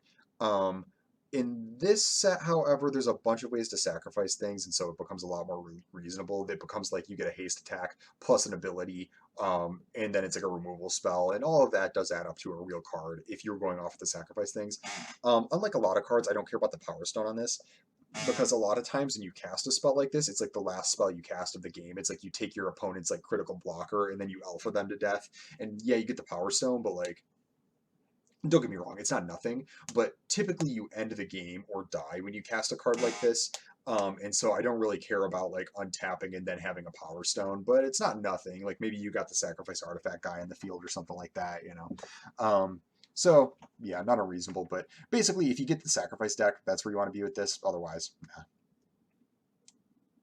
Okay, here we have Atomical Scrapsmith. It is a human artificer for 3, a red and 2. It is a 2/1. So when Atomical Scrapsmith enters the battlefield and mill 3 cards, it's this part of the cycle, you may put an artifact card from among the cards milled this way into your hand. If you don't, put a +1/+1 counter on Atomical Scrapsmith. Okay, I feel the exact same way I feel about this one as I felt about the mole. You really want to have a critical mass of artifacts because you really want to hit artifacts with this guy. If you play this as a 3 mana 2/1 draw an artifact card, this was a pretty good card. If you play this as just a 3 mana 3/2, that is the floor, but it's bad. Like 3 mana 3/2s are just bad, and so like you really want to be hitting with this. It does set up your other synergies though too. Like say you're like looking for an artifact card, but then you get creatures in the graveyard instead, and so now your creature stuff works. Like the mill is still useful, but like 3 mana, I wouldn't be excited about it just like a 3 mana 3/2 mill 3 either, you know.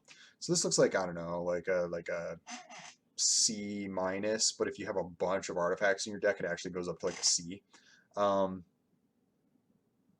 yeah, eh, again, I think you just really want to hit with this like often enough, or be like almost certain that you'll hit with it, because if you're just reliably casting this as a 3 mana 3/2, you're taking a loss. I wouldn't be crazy about it. All right, Unleash Shell. That's cute. Okay. It's an instant for 2 red and 3. Unleash Shell deals 5 damage to target creature or planeswalker and 2 damage to that permanent's controller. Okay, so there has often in most recent sets been a 5 mana red removal spell that it kind of varies in strength. I think this is on the stronger end of it. It's instant speed, which is a bonus point. It deals 5 damage, which is better than like a lot of times they deal like 4 or something like that. So like 5 mana for instant speed deals 5 damage, and it shoots your opponent for 2. All in all, I think that makes this card reasonable, even though it will miss some of the larger targets.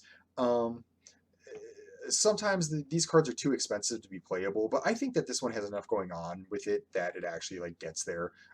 It'll kill enough of things that you're going to face. It will deal enough damage to your opponent, and you can like again cast it at instant speed, so it has a little extra added value. Overall, I think this card's decent. It's like a C.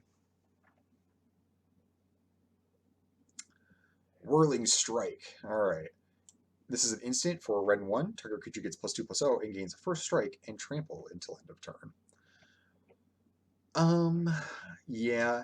So this is weak stats wise. +2/+0 and first strike is like on the low end of what you can expect from your red version of the combat trick, you know. So like the common theme is like the red combat tricks as opposed to the green combat tricks will offer first strike instead of like toughness, and that's the way that you get your creature to survive combat, is getting the first strike damage in. Um, but importantly, this only offers 2 power, which isn't nothing, but it's decent. I think where this actually really shines though is it has trample, because a lot of there is so many like soldier tokens and all that there are going to be some board states where you get your big robot on the battlefield, but your opponent has like 4/1/1s that you like now are going to have to like just slowly start attacking through turn after turn after turn. And this could allow you to just like trample over that and just like hit your opponent for lethal, which is I think where this is actually going to see like its most use. It's like a D plus. It's like it's fine, or maybe like a C minus. Maybe I'm being a little harsh, but it's honestly on the low end as far as like just combat tricks go, with the interesting wrinkle of adding the trample, so you get a couple more points of damage in, or can push one of your gigantic big robots through in combat. So yeah, if that's a situation that you're going to face, like Whirling Strike might be a little bit better, but on its merits, just at rate, it's on the poor end. Yeah. Okay, on to the uncommons. Okay, so our first uncommon is Arms Race. It is an enchantment for a red and 3, and then activated ability for a red and 3. You may put an artifact card from your hand onto the battlefield. That artifact gains haste. Sacrifice it at the beginning of the next end step. This looks like an F to me. This looks like an F. It's so much mana. It's like a million mana, and the only thing that you get to do is like get one of your cards out of your hand, but then it's only like temporary. Like you just like get to sacrifice it. Maybe you can like cast it on a follow-up turn, like cast like one of your big robots as like an ambush and like block a big creature or something like that, like with surprise. But even then, it's like you've spent all so much mana and then this card on that, and then maybe you get an attack in with it. But so much has to go right for this card for it to even do like anything. And then most of the time, you're actually just wasting your resources, your mana, and your cards, and this card. This just looks straight up like an F to me. I don't like this card at all. Yeah, no thanks. Okay, next, Giant Cindermaw. Giant Cindermaw is for a red and 2, a 4/3 with trample, and players can't gain life. This is pretty good. 3 mana 4/3 trample, that's a great rate on a card. Like, this thing slaps. And then players can't gain life. Sometimes that does include you, like, you know, if you were like a primarily just a red deck, if you're playing like mono red or whatever, that's not going to include you. But if you're like red black or, you know, red white, maybe your cards have some amount of life gain on them or something like that. But you could play around that, and or you can even just build around that. And a lot of times your opponents like to defend against your aggressive starts will have lots of ways to try to gain life to like kind of like, you know, pad their life total to not die against your aggro. So like that is just like a miserable clause to like see when your opponent is playing things like 3 mana 4/3 tramples. You can't even like gain life to like buy time to like cast your bigger spells. I think this card's really excellent. I think it's like a B minus, about a really good beater. All right, up next, we got a Horned Stone Seeker. It's a 2 mana lizard for red and 1. It's a 2/2 with Menace. And when it enters the battlefield, create a tapped Power Stone token. And when Horned Stone Seeker leaves the battlefield, sacrifice a Power Stone. So I think that this card's pretty good. First of all, a 2 mana 2/2 menace. That's like a decent rate, like on its own, right? Like that attacks pretty decently. Just being a 2 mana 2/2 is like fine-ish, and then the menace is just like it really helps you like actually get damage in. And then you get the power stone for a little bit. It's only temporary because when this thing dies, like you sacrifice it. But first of all, this thing might not ever die, so you just get the power stone too. Secondly, there is like the sacrifice theme. So like what you could do is make the power stone, sacrifice the power stones to something, and then when this thing dies, you don't have any power stones, so like it's not even like a downside. Like you just got to use up the power stone, so you got this like not like insanely overcost or undercost, but like you got this like good rate at a 2 mana 2/2 menace, and got the power stone use out of something, and then you don't even experience the downside. And then ultimately, if it does die and then you lose the power stone, it's not like the end of the world or anything like that. Like that's okay. So I think this card's fine. I think it's like a C plus. Mishra, Excavation Prodigy. It's for a red and 2. It's a legendary human artificer 2/1 with haste.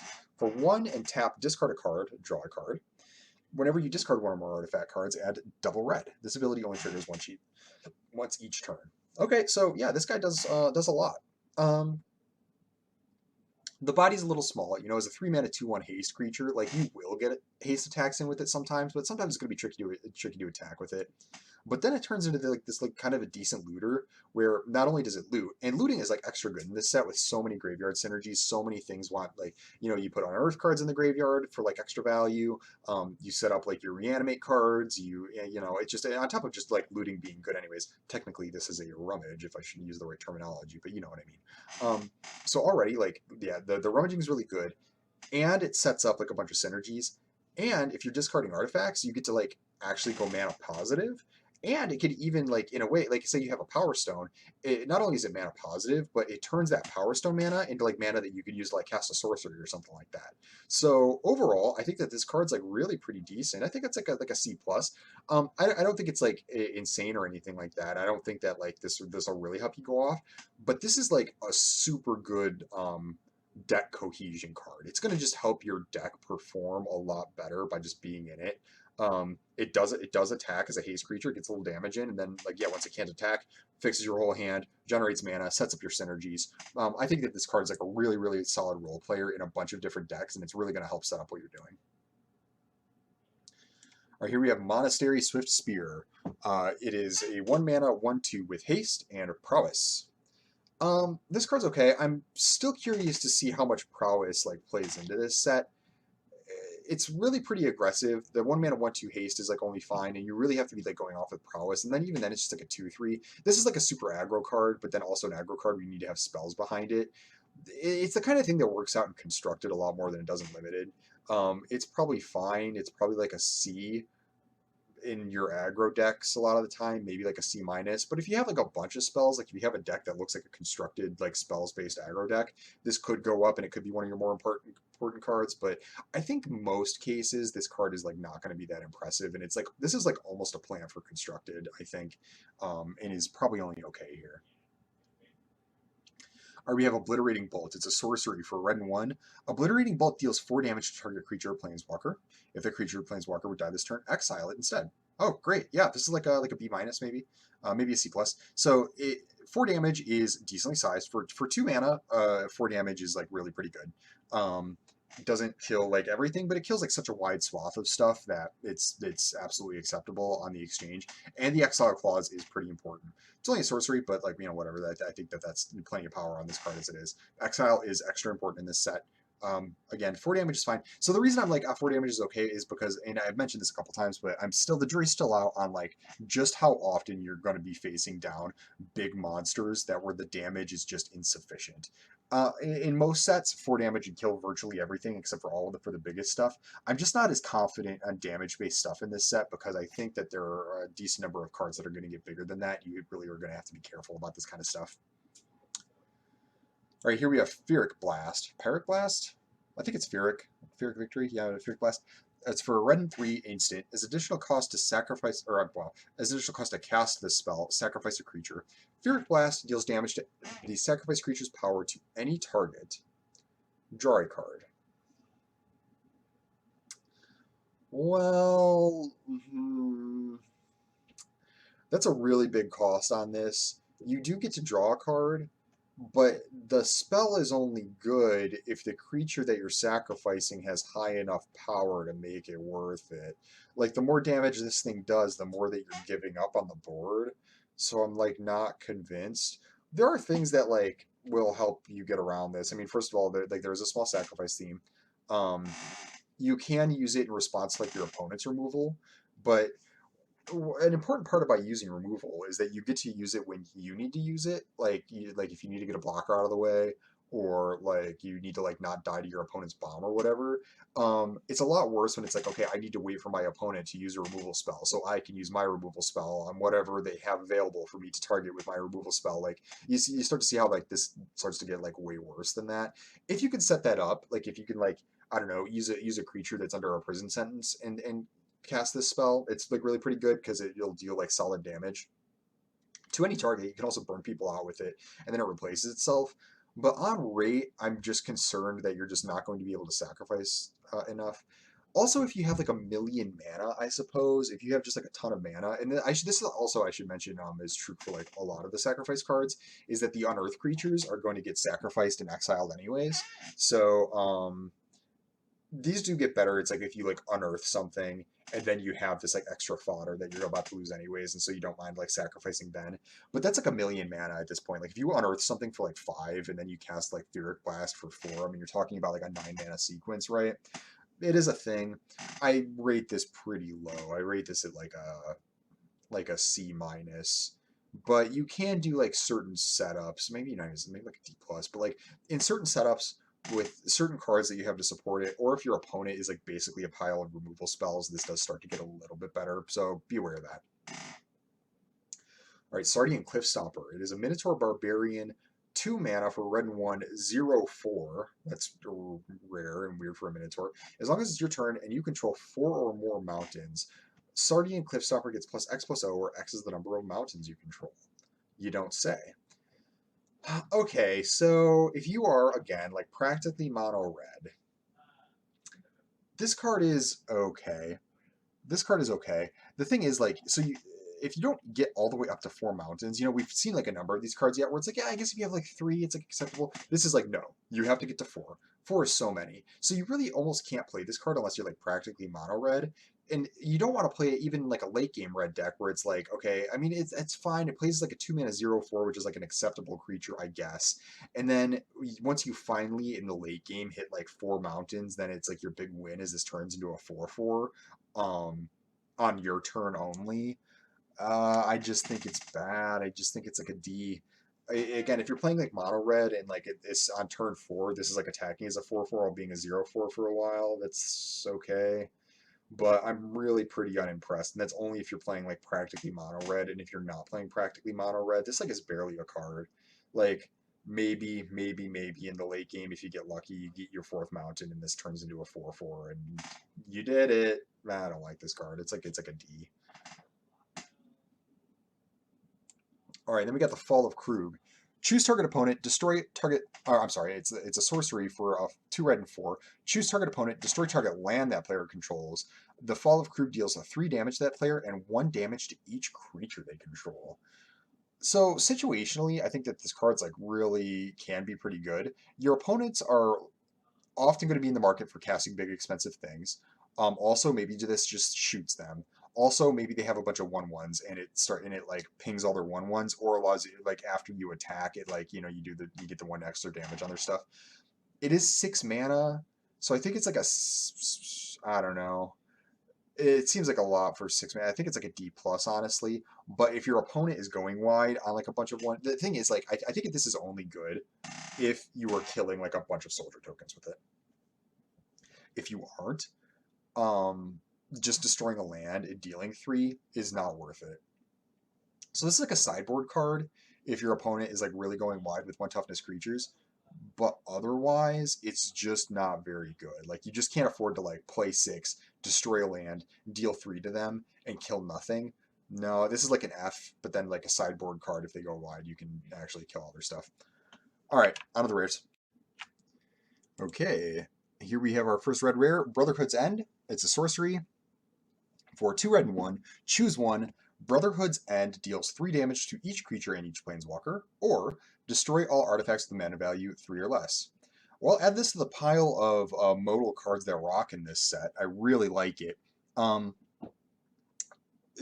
The 3 mana sorcery deal 3 damage to each creature effects have been present in like multiple sets, and they're usually quite good. Sometimes though they end up a little awkward where like you're the one who has cheaper creatures, or maybe they don't actually kill anything that your opponent has. Like against some opponents they're super solid, but then your opponent like doesn't actually have any cards that care about that kind of effect, and it looks really awkward. So it's like one of those like really most of the time it's like really strong, but it can end up being kind of blanked. But then it also has this destroy all artifacts clause.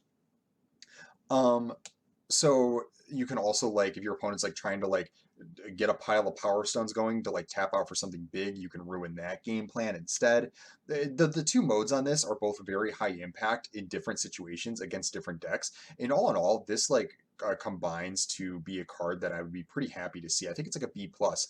I think there's going to be like very few situations where you don't get like a good value out of one of the modes. Now you're gonna have to watch and like make sure that you don't run your own stuff into it, but because it's a modal card, you can even like dodge it just by that way, by like playing into the other mode or whatever. So yeah, I think that this is a really high quality card. Actually, one of the more high quality versions of this effect that I've seen in a little bit. All right, we have Draconic Destiny. Oh, very, very powerful. I like the art. It is an aura for 2 red and 1. Enchant creature. Enchanted creature gets +1/+1 and has flying, haste, and pay 1. This creature gets +1/+0 until end of turn. It is a dragon in addition to its other types. Okay, so it just becomes amazing. When enchanted creature dies, return Draconic Destiny to its owner's hand. Okay, this kind of slaps. So the biggest problem with auras, obviously, is that like you just get 2 for 1 if your creature just dies, and that's like the real reason that like auras don't see a lot more play. There's been plenty of auras that have like really positive effects once they're on the creature, but they just aren't quite good enough because they just offer so little value if the creature just dies. This, you get Draconic Destiny back. And this is a really good aura to like repeatedly buy back because the creature that you put this on becomes a monster.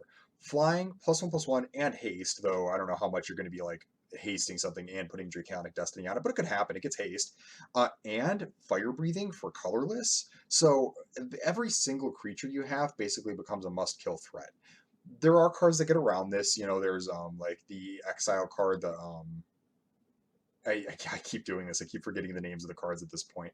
But the black exile instant, the white exile or like arrest enchantments, things like that. There are cards that kind of like break the cycle and like prevent the creature from just dying, so that you no longer can keep going off of Draconic Destiny. But I think that this card is quite good. Um, I think it's like a B plus. You do need like other creatures. Um, and there are ways to like get out from under it, and then so you could still get 2 for 1. So that's why I don't think it's like in the A range. Against some decks that don't have the ability to do the things that beat Draconic Destiny, this is like a bomb. Like it's like the creature becomes like so good, and just threatens to like definitely kill your opponent, and um, they can't even deal with it because you'll just do it again or whatever. Against some decks though, they'll just have like 3 copies of the exile card, and this will be like kind of a joke, and you'll get 2 for 1 anyways. So that definitely like mitigates just how good it is. But I think that this card, for the most part, slaps. All right, Feldon Ronum Excavator is a 2 mana for red and 1/2/2 human human artificer with haste. Sorry, my voice is getting a little rough. Feldon Random Excavator can't block. Well, that's kind of worse. Part of the reason that I like 2/2 creatures or 2 mana 2/2 creatures is because they defend you, and so when they can't block, even though this guy's haste, which is good, can't block is like is kind of a big downside. Whenever he's dealt damage, exile that main cards on the top of your library. Choose one of them until the end of your next turn. You may play that card. Okay, so you just like get to like repeatedly, attack with this 2/2, and then at any point that they do decide to block it, which I mean, you're probably just going to be attacking with it. I mean, because it can't block, so like you're just going to be slamming it, and then at one point, eventually, they will decide they can't take the damage and they'll block it, but you can still fearlessly attack this into like a 2/3 or 3/3 or whatever, because however much damage they do deal to it, you can then get like an additional card off of it. I think this is pretty good. I think this is pretty good. I think it's like a B minus.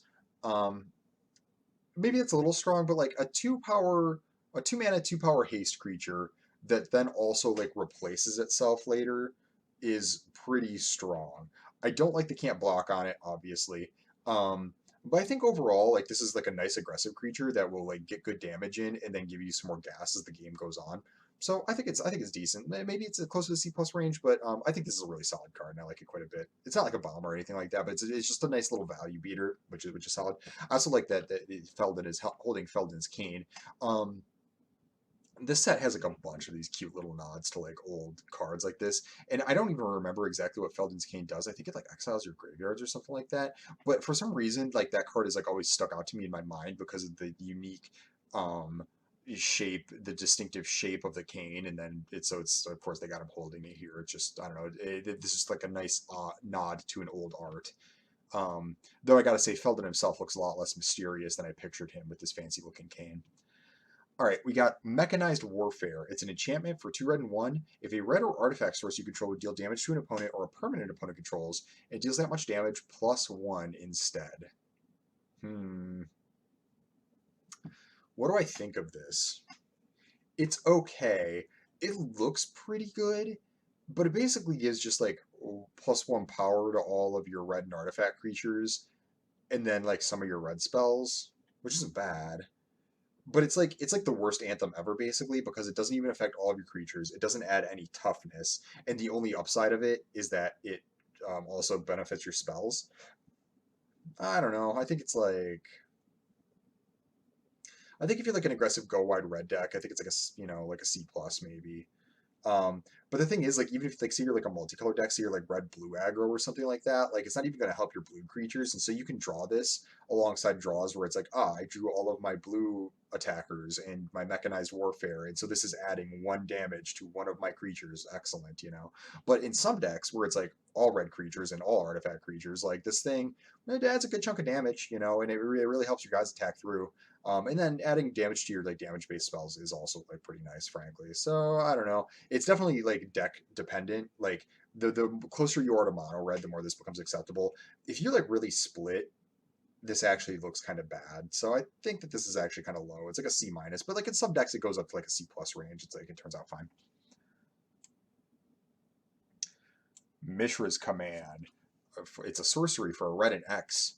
Choose two. Choose target player. They may discard up to X cards, then they draw a card for each card discarded this way. This spell does X damage to target creature. This spell deals X damage to target planeswalker. Target creature gets plus X plus O and gains haste until end of turn. I think this is the worst command so far. So it does heat ray a creature, which is like you're almost always going to choose that mode on this thing. The Planeswalker clause in Limited is very rare, though I suppose in the rare cases where you have Mishra's Command and then your opponent plays a Planeswalker, you will be grateful that this has that option to it, so there is that. But for the most part, you're just not going to be doing this. So this is almost like a 3-mode command, and then one of them is you heat ray a creature, which is decent, but that's also really inefficient. Like it's like what, like 5 mana to deal 4 damage to a creature. Like that's not a super efficient removal spell by any means at all. In fact, in most sets, that if it was just now, you're going to get to choose another option, obviously. But I'm just talking about like the X damage target creature efficiency. Like that's not actually an efficient spell. Like red and X to deal X to a creature. So you're going to probably do that, and then definitely want to use one of the other abilities. But one of the abilities is just fix your hand some, which can be good, but maybe you don't even have that much you want to discard. Like it's okay. And then target creature gets plus X plus O and gains haste, which if you're tapping out for an X spell, it's very rare that you like cast this alongside, like, I don't know, like maybe you cast like a 2-power, like a 2-mana 2/2, and then you cast this for 4 and it deals 3 to something, and then it gives your 2/2 like +3/+0 in haste, and so it's a 5-power attacker. That's like a reasonable sequence, but you see how specific that is? Like that's not even like insane or anything like that. And the thing is, the big problem is that this is sorcery speed, and so it's like they can just see it coming. In that exact scenario, it's like, okay, well, I will block with my 2/2. You did it, and it just is like it's just not amazing. This card is actually kind of weak, though not weak is a little strong. It's like really inefficient and not amazing. It's like a C minus. It's like a C minus. Um, I just don't think that the abilities add up to all that much. Though maybe I'm underrating like the plus X plus O ability, because like maybe you already have like a flyer on the battlefield, and then so it's like, okay, you cast this for 5, you deal 4 to something, and then it gives your flyer +4 power, and then you get in for like 4, and it ends up being okay. So maybe it's like a C. Maybe it's just like a C. This card isn't insane though. It's inefficient is the problem, and the options aren't amazing. I'm gonna give it a C. All right, Over the Top. It's a sorcery for 2 red and 5. Oh, you better be good. Each player reveals a number of cards from the top of their library equal to the number of non-land permanents they control, puts all permanent cards they revealed this way onto the battlefield, and puts the rest into their graveyard. No way. This is an F. 7 mana for an effect that, like, listen, you can break the symmetry by going like super wide, like as the art here is kind of suggesting, and you having like a whole bunch of soldier tokens, so that you're the one who gets to like put all of the permanents onto the battlefield, and like you get to put way more than them. But also, you just don't know what your opponent has in their deck. Like, and you can like also like miss on a bunch of stuff. It's possible that like in that scenario, this like it's not that this card doesn't do anything. Like it's possible if you end up in that scenario where it's like you are the one who has a much wider board than your opponent, and you get to cast this 7-mana spell, and then the things that you hit are way better than theirs. Then it's like, okay, it did do something, but so much needs to go right for this card to go right. Like maybe you don't have a bigger board than them. Well, now what? Maybe their deck is like, even though you have a bigger board than them, all of your stuff is like 2 and 3 mana creatures, and they have like a bunch of big robots. Well, now what? It's like it just, there's no way. This is an F. This is an F. I will probably never cast this card. Come on. All right, Tyrant of Kerr Ridges. It is a 6 mana for 2 red and 4 dragon, a 4/5 flyer. When Tyrant of Kerr Ridges enters the battlefield, it deals 4 damage to any target, and it has red. Tyrant of Kerr Ridges gets +1/+0 until end of turn. Nice. This is like an A minus maybe. This is a really giant creature, like just a big threatening flyer, and the fact that it deals 4 to any target immediately is really really really nice, because opponents, savvy opponents, save removal spells for stuff like this, right? Like, so having your bomb creature like do something big for you the turn it enters the battlefield, even if it immediately gets a removal spell pointed at it, is really big game. And when that thing that it does is kill another creature that's even bigger, because not only are you getting card advantage, but you're also getting a mana advantage in that you're like taking care of their board presence as opposed to like drawing a card. You know what I mean? And then it's a really good size. A 4/5 flyer is like it's really beefy, and it has fire breathing, so you can then just like attack for like a bunch of damage if you have the mana to pour into it. Kind of clever that they made it. I say clever. They gave it the red activated so that you couldn't just like dump all your power stones into it, but that's fine. Yeah, this card's incredible. Yeah, definitely a first pick. I think it's like an A minus, not like a super bomb, but it's like a bomb card. It's gonna like really swing the board in your favor, and it's kind of a must kill. And it only costs 6. This is exactly what you want your 6 mana cards to do. You play them, it immediately like puts you in a like swings the board in your favor, kills something. It's really tough to attack into, and threatens to kill your opponent immediately. This is exactly what you want out of a 6 mana card. All right, Visions of Phyrexia. It's an enchantment for 2 red and 2. Spooky looking art. I like it. I like some of the art in this set. It's like really pretty good. Um, at the beginning of your upkeep, exile the top card of your library. You may play that card this turn. At the beginning of your end step, if you didn't play a card from exile this turn, create a tapped Power Stone token. Oh, this is a great card. Okay, so yeah, so it basically gives you like an additional draw step every turn. You have to cast the card this turn, so it can get a little awkward sometimes, but typically these effects are decent enough. Every now and then it doesn't work out, but then it even has like the nice clause of like, oh hey, it didn't work out, well here's a Power Stone for free. So yeah, it basically like gives you 2 draw steps for the rest of the game, and every now and then instead of a draw step, it's like a Power Stone. Great, cool, yes. Yeah, I like this card quite a bit. It's like a B plus. I think B plus is fine because or maybe even an A minus, like depending like again, if the format's pretty slow, you'll actually receive like a number of cards. I'm actually going to go with A minus to start. I think that this card's excellent, and it's going to be really miserable to see it on the other side of the table, because if you are not threatening to kill your opponent immediately, they're very quickly going to run away with the game, because they're just going to get multiple cards a turn for the entire game for free off of just this 4 mana enchantment. I think this is a very powerful card. Okay. And that is it for the rares. Okay, you know what? I think I do have the green cards in me, so let's go to green. All right, here we are on to green. Our first green common, Argothian Opportunist, is a green and 2 a human scout 3/2. When Argothian Opportunist enters the battlefield, create a tapped Power Stone token. Oh boy, that seems okay. You know, I've already talked enough about how 3 mana 3/2s are like only adequate. And then it makes a Power Stone token. That's not bad. It like kind of ramps you out a little bit. So I don't know. It's like this seems like a C minus. It's not like embarrassing, but just getting a lot of cards like want you to like jump through a little couple more hoops to get the Power Stone, and giving it to you immediately actually can be kind of useful. So while on its like front side, it's like only fine as the 3 mana 3/2. Getting the Power Stone just outright is actually kind of nice. So yeah, I think like maybe like C minus. I don't think it's quite solid enough that I'm going to be super thrilled about it, but it'll be fine. Um, Again, there's a big question mark. I've said this a few times. The big question mark is Power Stones. Obviously they're going to be a big part of the format, and they're going to be like kind of important. If just making a Power Stone is good enough, this actually goes to like a C or maybe even a C plus. Right now, I kind of rated it like C minus level, but I'm willing to be wrong. Argothian Sprite is a fairy for a green and 1. It's a 2/2. It can't be blocked by artifact creatures, but a relevant ability, especially because a lot of the soldiers, in fact, all of them are colorless artifact. So it's like just not being able to be blocked by the soldier tokens is like a big deal.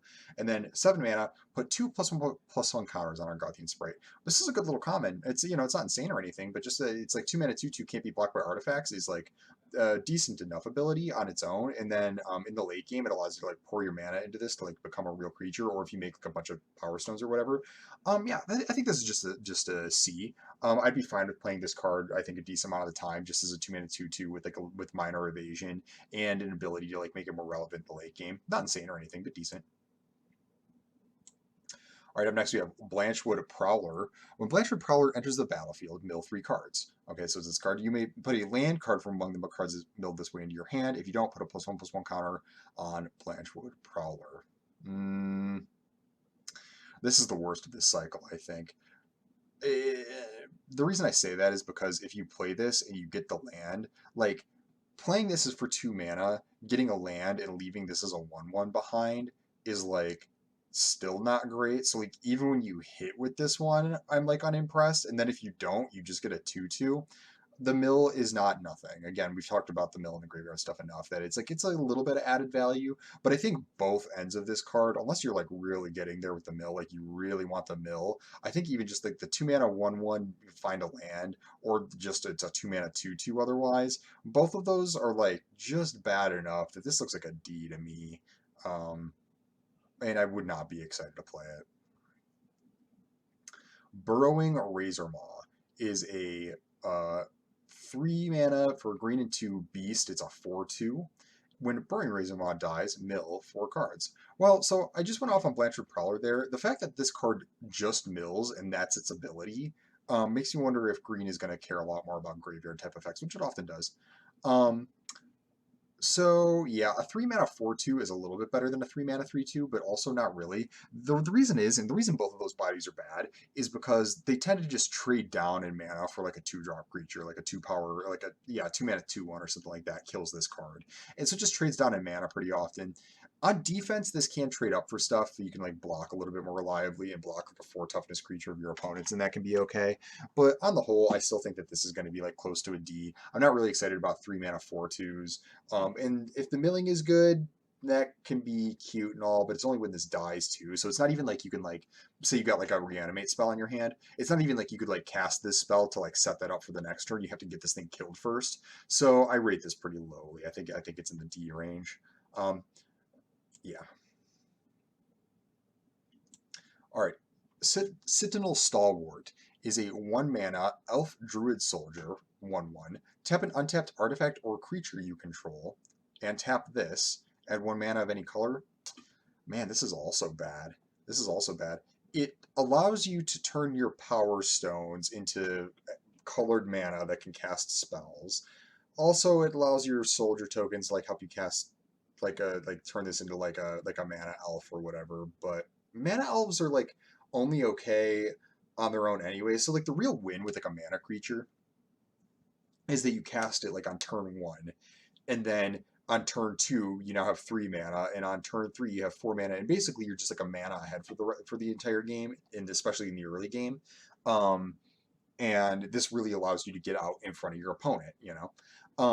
The downside of them is you like draw them in the late game, and they just like really you don't need the extra mana. It just really doesn't do anything for you, and then they become really bad. It's just like a 1 mana 1/1 that's really bad, right? So I rate this card as quite poor because it is a 1 mana elf, so it has all the failings of like a mana of a normal mana creature, except it also takes additional resources to get its mana, which is bad for 2 reasons. One, it needs the additional resource, and so it's tying up whatever resource that is, even if it's just a power stone or a soldier token or something like that. It's still more resources committed to making that mana than just like a normal mana creature would be, and it means that you can't like reliably get this going until like a couple turns later. Like you could possibly like cast this on turn 1, cast a 2-drop on turn 2, and then on turn 3 tap this and your 2-drop to generate 1 additional mana on the next turn. It just seems really bad and really finicky. I mean, this is like almost an F. I'm sure that there are going to be some situations where maybe this is okay. Um, but I'm not going to be casting this card very much. I think it's poor. It doesn't have a relevant creature type. It's a soldier, so I mean, there's that it has that going for it. But that's like a very tiny consolation prize. I don't like this card. All right, we have Epic Confrontation. It is a green and 1 sorcery. Target creature you control gets +1/+2 until end of turn. It fights target creature you don't control. Okay, this is like a solid removal spell. One of the biggest problems with the fight spells is that like your creature isn't big enough, and I like that this adds like the extra point of toughness. Like it's 1/2 because it's really really important to have your creature survive a little bit more than it is to like make sure that you kill the other creature. Um, so yeah, this seems like a C plus removal spell. It's a sorcery, so it doesn't have like instant speed value. Um, and it has the same like problems that other fight spells have where you need a reasonable creature to target. You open yourself up for the 2-for-1. Um, but it also like is a fight spell that's relatively cheap, and it does add like a little bit of stats. It's not unreasonable to like imagine turns where you're able to get a fight off with this, and then the extra stats come in handy to also attack with that same creature and have it be okay. So yeah, I think this is like a C plus, decent little removal spell. Oh, we have Fog of War. Oh, call Elon. He can play Magic now. Um, So let's see. It's a green and 2. It's an instant. You gain 1 life for each creature on the battlefield. Prevent all combat damage that would be dealt this turn by creatures with power 3 or less. Okay, so you gain a bunch of life, but you only fog the tiny creatures.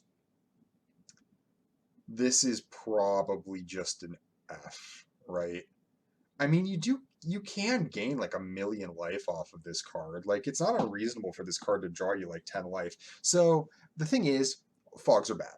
Fogs are typically very bad because all they do is they just buy you time and then you throw an entire card in the garbage and they don't improve your situation at all from there. Um, and so it's just really awkward. Like typically in most sets, most fogs are not good enough. There have been like Terrifying Presence was a fog that was reasonable because it allowed one of your creatures to actually like deal damage to another creature, and so it was like a fog with like a removal spell pseudo effect attached to it. That was fine. Just seems so bad. Like if your opponent's really going wide with soldier tokens, you can gain like a bunch of life and then you're blanking all their soldier tokens. But what if they're just like attacking you with like 4 power creatures? And then you just throw this card away and then you like gain some life and it just doesn't do anything. Now I think this is an F. I think this is an F. Somebody show me different. I think first. I think it's an F. All right, Gaia's Gift is an instant for a green and 1. Put a +1/+1 counter on target creature you control. It gains reach, trample, hexproof, and indestructible until end of turn. Wow, keyword soup. Okay. All right. So I think that this card is fine. A 1/1 counter isn't like gigantic, but it is a counter, so it sticks around. And all those abilities really make it so that like you can like really fearlessly interact with stuff. Part of the problem is so some of these abilities make it a little awkward because so like for example reach implies that you want to use this defensively and you can like ambush flyers with it, and this ostensibly offers hexproof, so it's safe, right, and indestructible. But the problem is because you're going to be doing this like at instant speed on your opponent's turn, um, if they have like instant speed interaction, they'll just use it in response to the spell anyways. So like the hexproof and indestructible doesn't actually help you use this defensively, like as a defensive trick, where the reach comes into play. I'm really focusing on the reach right now, I know, but just bear with me. So all I'm saying is like as a like block your flyer trick, it still has like all the scary stuff of like a um a normal combat trick. Yeah. But this does do a bunch of other stuff. I mean, you can use it in response to removal, and it like leaves a. I think this is going to be like the main use case for this too, by the way, because as a pump, it's not amazing. It's just a 1/1 counter, right? So that's not big at all. It's not nothing, but it's not big. But I think where you're generally going to use this is to use it to make something hexproof and indestructible, and like eat your opponent's removal spell, and it leaves a 1/1 counter behind.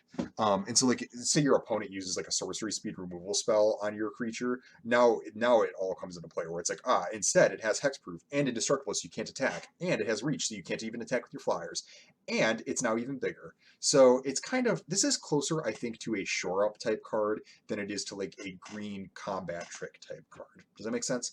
And as that, I think it's fine. I think it's like a C minus. You'll probably play one of these in your deck. It's not amazing, but if your opponent has like a bunch of removal, it probably is actually really annoying and moves maybe up and more in the C territory. Here we go. Now this is what I'm talking about. Giant Growth. Simple, green, target creature gets +3/+3 until end of turn. Old Faithful. What is Giant Growth? Giant Growth is like almost a C plus. Like the rate on this is so efficient. Like it allows so many of your creatures to just trade and kill one of your opponent's creatures. Saves it from all kinds of damage based removal. Hits for a bunch if your creatures get through in combat and you want to finish your opponent.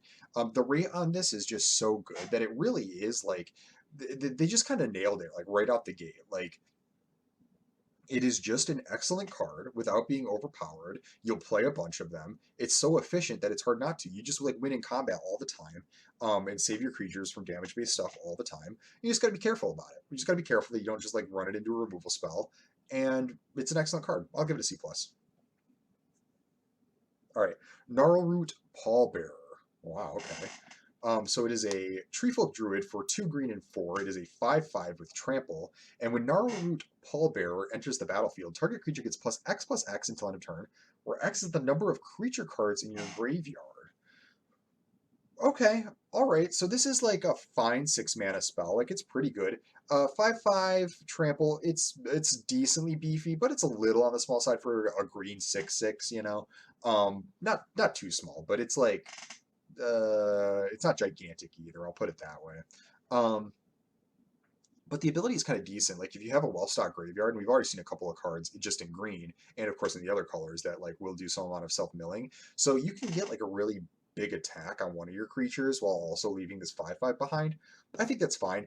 I prefer when my 6 mana spells have an ability that helps defend me more than one that helps apply pressure because that's generally a little bit more what you need out of your 6 mana spells. But I'm not going to turn my nose up at this. I think it's like maybe like a C minus. It's like it's a reasonable card that you will put in your deck, but you're not going to prioritize it. You're not going to want more than one, and it's not like it's insane or anything. It's just decent. There will be boards where it like super smashes your opponent with a giant attack. Like you have like 8 creatures in your graveyard and you attack with like a 10/10, and then it also leaves this 5/5 behind. But it also doesn't give the creature trample, so it can just get chumped. And I feel like chumping is going to be a big problem in this set because there are so many like just like small value dudes. Like I've talked a lot about the soldier tokens, but there's also like a lot of like cards that like come into play and like give you a card and then are just this tiny weenie dude. It's like there's a lot of that kind of stuff. I think big huge dudes getting chumped is going to be like a feature of this format, and I think that this is going to play right into it with its ability.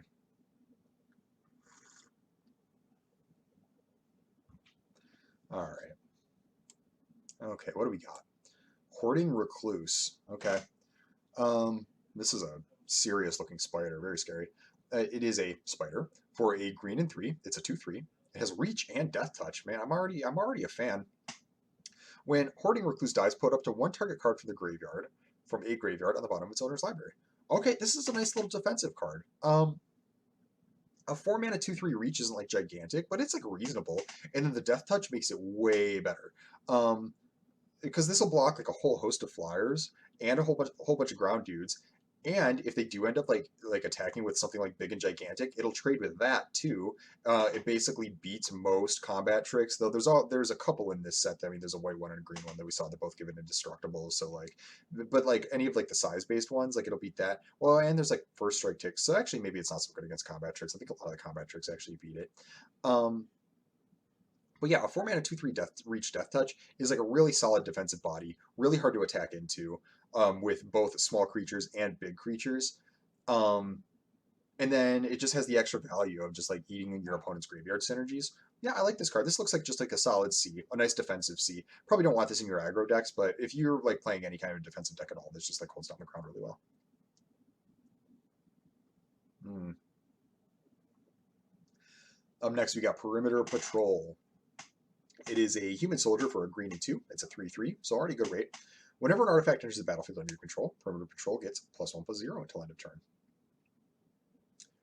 Wow. This is like a pretty simple, straightforward card. I think it's like definitionally a C. It's like a 3 mana 3/3, which is fine, and then as it'll like attack, it's like a 4/3 some of the time. So like a 3 mana 4/3 is like a reasonable attacker, but it's also like not insane or anything like that. And you do need to be making the artifacts for it to be that. But then if you don't, it's just 3 mana 3/3, which is like basically always been fine. It's about as solid of a C as you can look at. Okay, we got Shoot Down. Um, Sorcery for a green and 3. Exile target artifact, enchantment, or creature with flying. Well, this is a good spell. This is a good spell. This hits such a wide swath of things that it's like going to be like impossible to not find a target, and not only a target but like a good target. The rate is pretty expensive. It is 4 mana, but that's not the end of the world. I think this is like a C plus removal spell. Um, it's just gonna like there's going to be very few permanents that like don't fit this category in some way. Like you're basically never going to miss with this card, which is funny because there are some sets where it's like we just had Broken Wings that you generally didn't want to main in Dominaria United, but this you're just going to main it all the time, and it's like going to be just like a solid 4 mana removal spell for a huge portion of your opponent's permanents and a lot of the problem ones, and also at exile, so it just beats all the graveyard synergies. Yeah, C plus to me. All right, Tanos's Tinkering is a green and 3. Instant, put 2+1/+1 counters on target artifact, creature, or land you control. Untap that permanent. If it isn't a creature, it becomes a 0/0 creature in addition to its other types. No, this looks like an F to me. Maybe like a D minus, like maybe you can play it. It's like kind of a trick. So actually maybe I'm being a little hard on it. So first of all, what I'll say is the playing it on something that isn't a creature is going to be really, really, really super weak. Like playing it on a land, playing it on a power stone.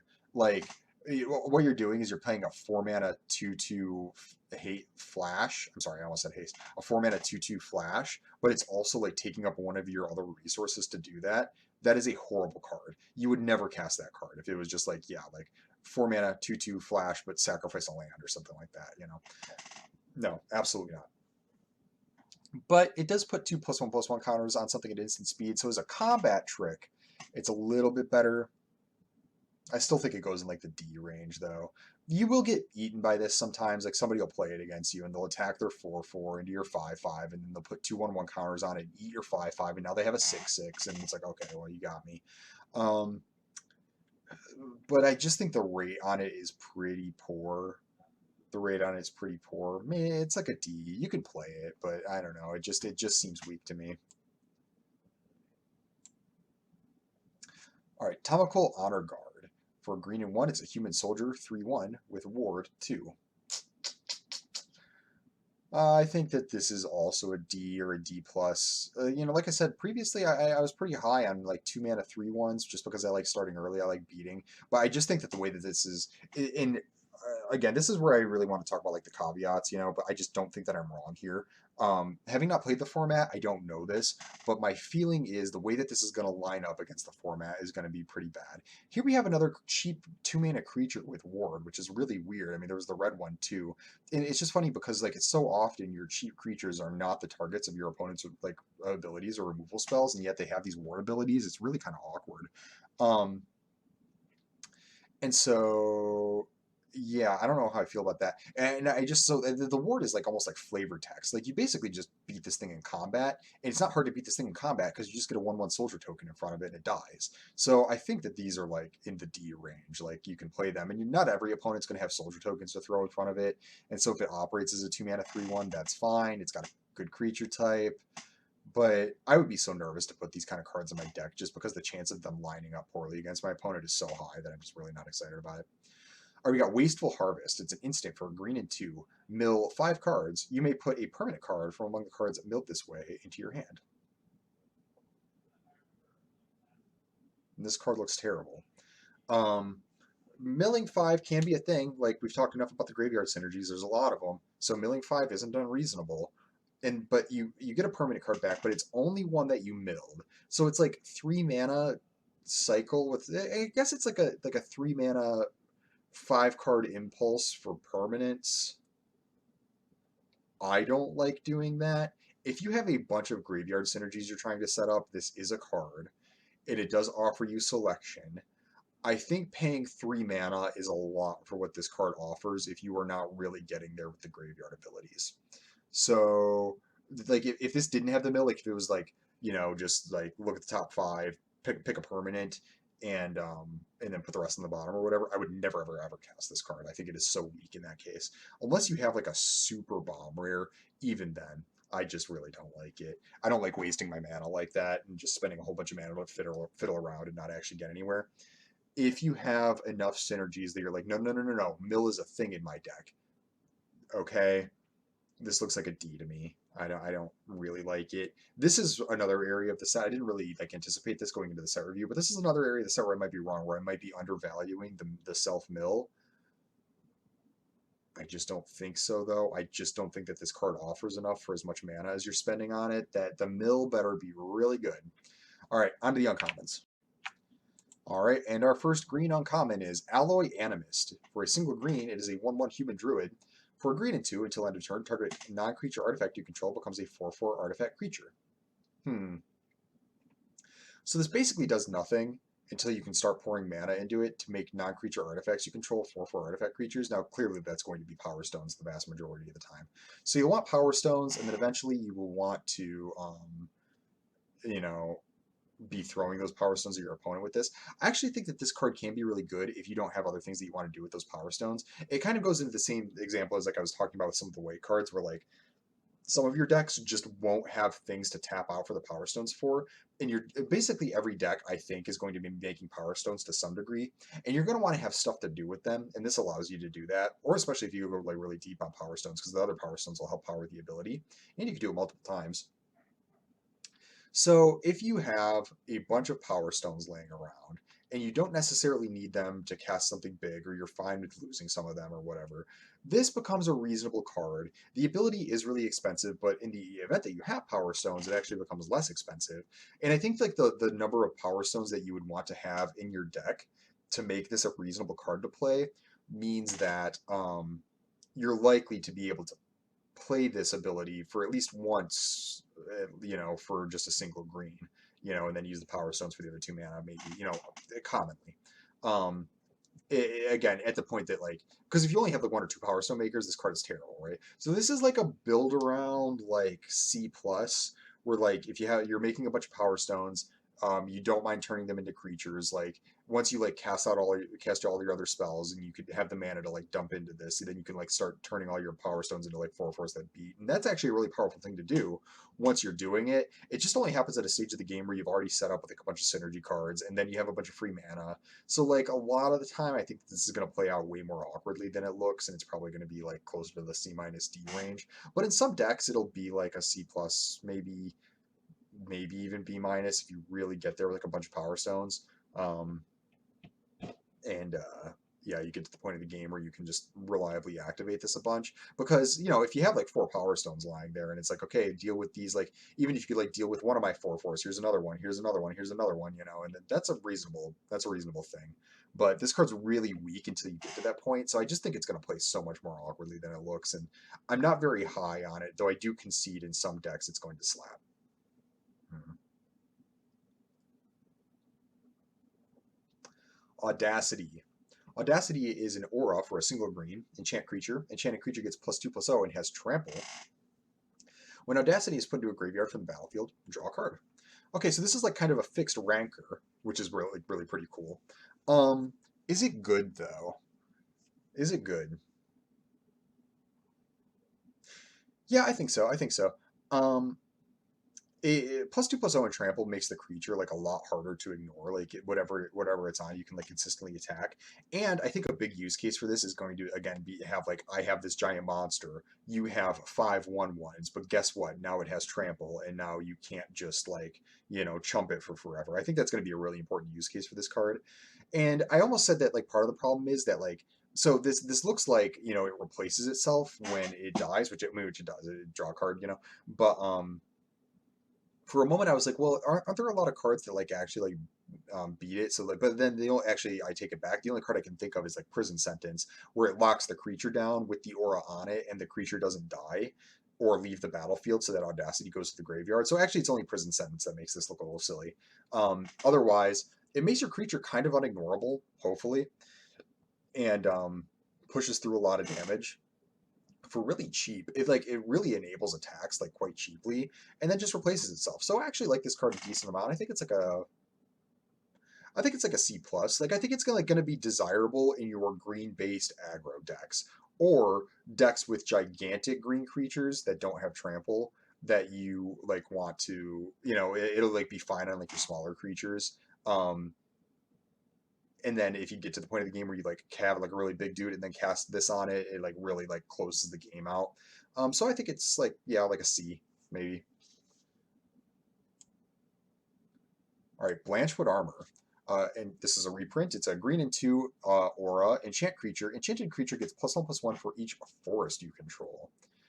Yeah, so again, you're going hard on forests. Like this can be pretty solid. I mean, it does like expose you to a big 2-for-1, but if your opponent can't deal with that creature like immediately, then like they can be in a lot of trouble. Um, again, if you're like mono green, which is a lot to ask, but I mean this becomes like, like +5/+5 or whatever. Like that's big. That's really big. Like they need to come up with a way to kill that creature. Um, that being said, like again, that's going to be like the minority of decks I think that are going to be like just straight up monocolored. It could be the case, but I think that's a lot to ask for a lot of decks. So like, well, let's say we get like the split deck, and it's like you only have like 2 or 3 forests. Is this an acceptable card? Not really. +2/+2 definitely ain't it. +3/+3 ain't much better. +4/+4 is big. I think you want at least like 4 forests. 3 is like the bare minimum where I'm like, okay, you didn't like play like an anemic card. You played an okay card. +4/+4, I'm like, okay, you played an okay card. And then 5 is like, okay, that creature's really big.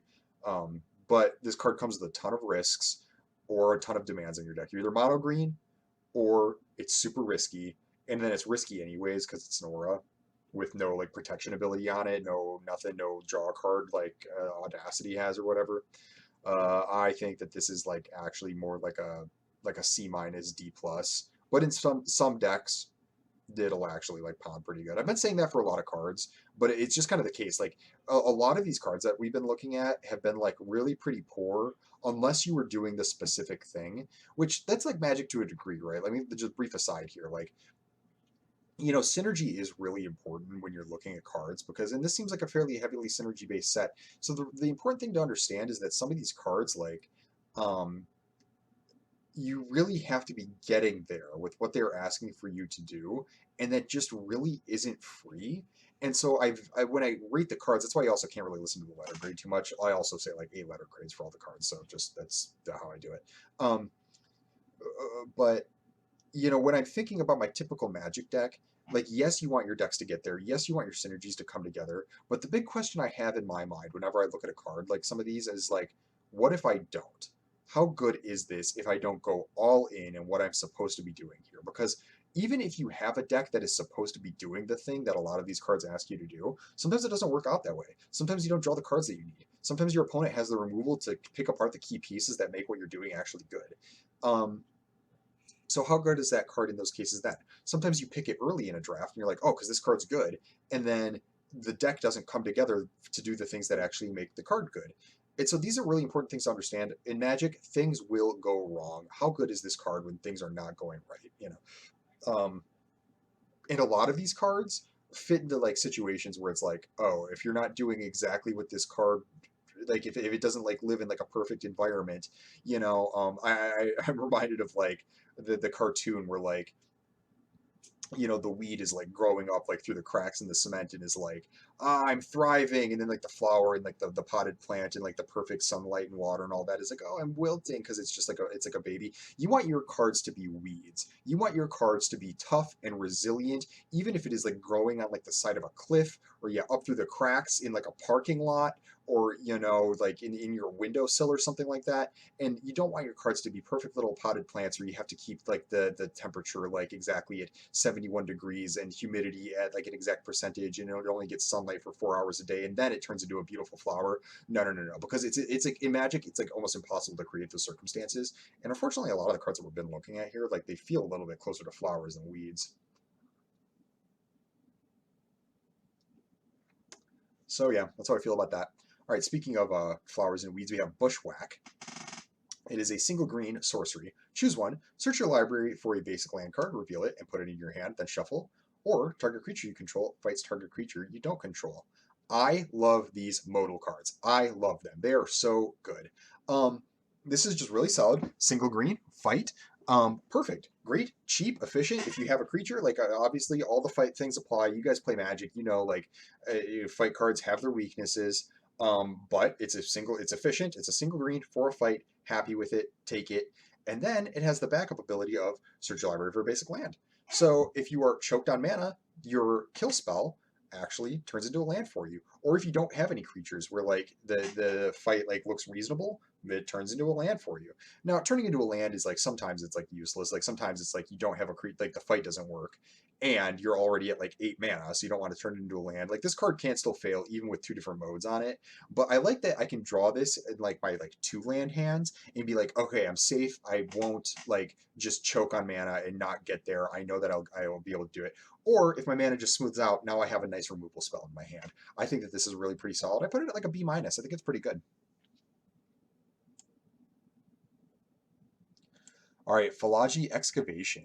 It is a sorcery for 2 green and 3. Create 3 tapped Power Stone tokens. You gain 3 life. Hmm. Okay, you really got to be going off with Power Stones here. Either you have a gigantic thing that you want to cast, or you have like some sort of like major artifact or Power Stone synergy going on. You have to really want that to tap out for this thing. The 3 life is nice because basically you're paying 5 mana to just not affect the board at all. And in fact, the only thing that the card does is generate mana. So you're like, or like artifacts that can be used for other things. You know, basically like the artifacts do nothing on their own, right? So you're going to need to not only spend 5 mana on this do nothing sorcery, but then you're going to need to use your other cards to make what it does do any effect or any effective or effective at all. I'm so sorry, guys. I'm like, these drain me so much more than I realized that they would, and my brain is mush, so I can't even like actually use words properly. Anyways, so I'm already like super off this card. The 3 life is a nice consolation prize for like not doing anything for your turn. Um, I think that this is a D.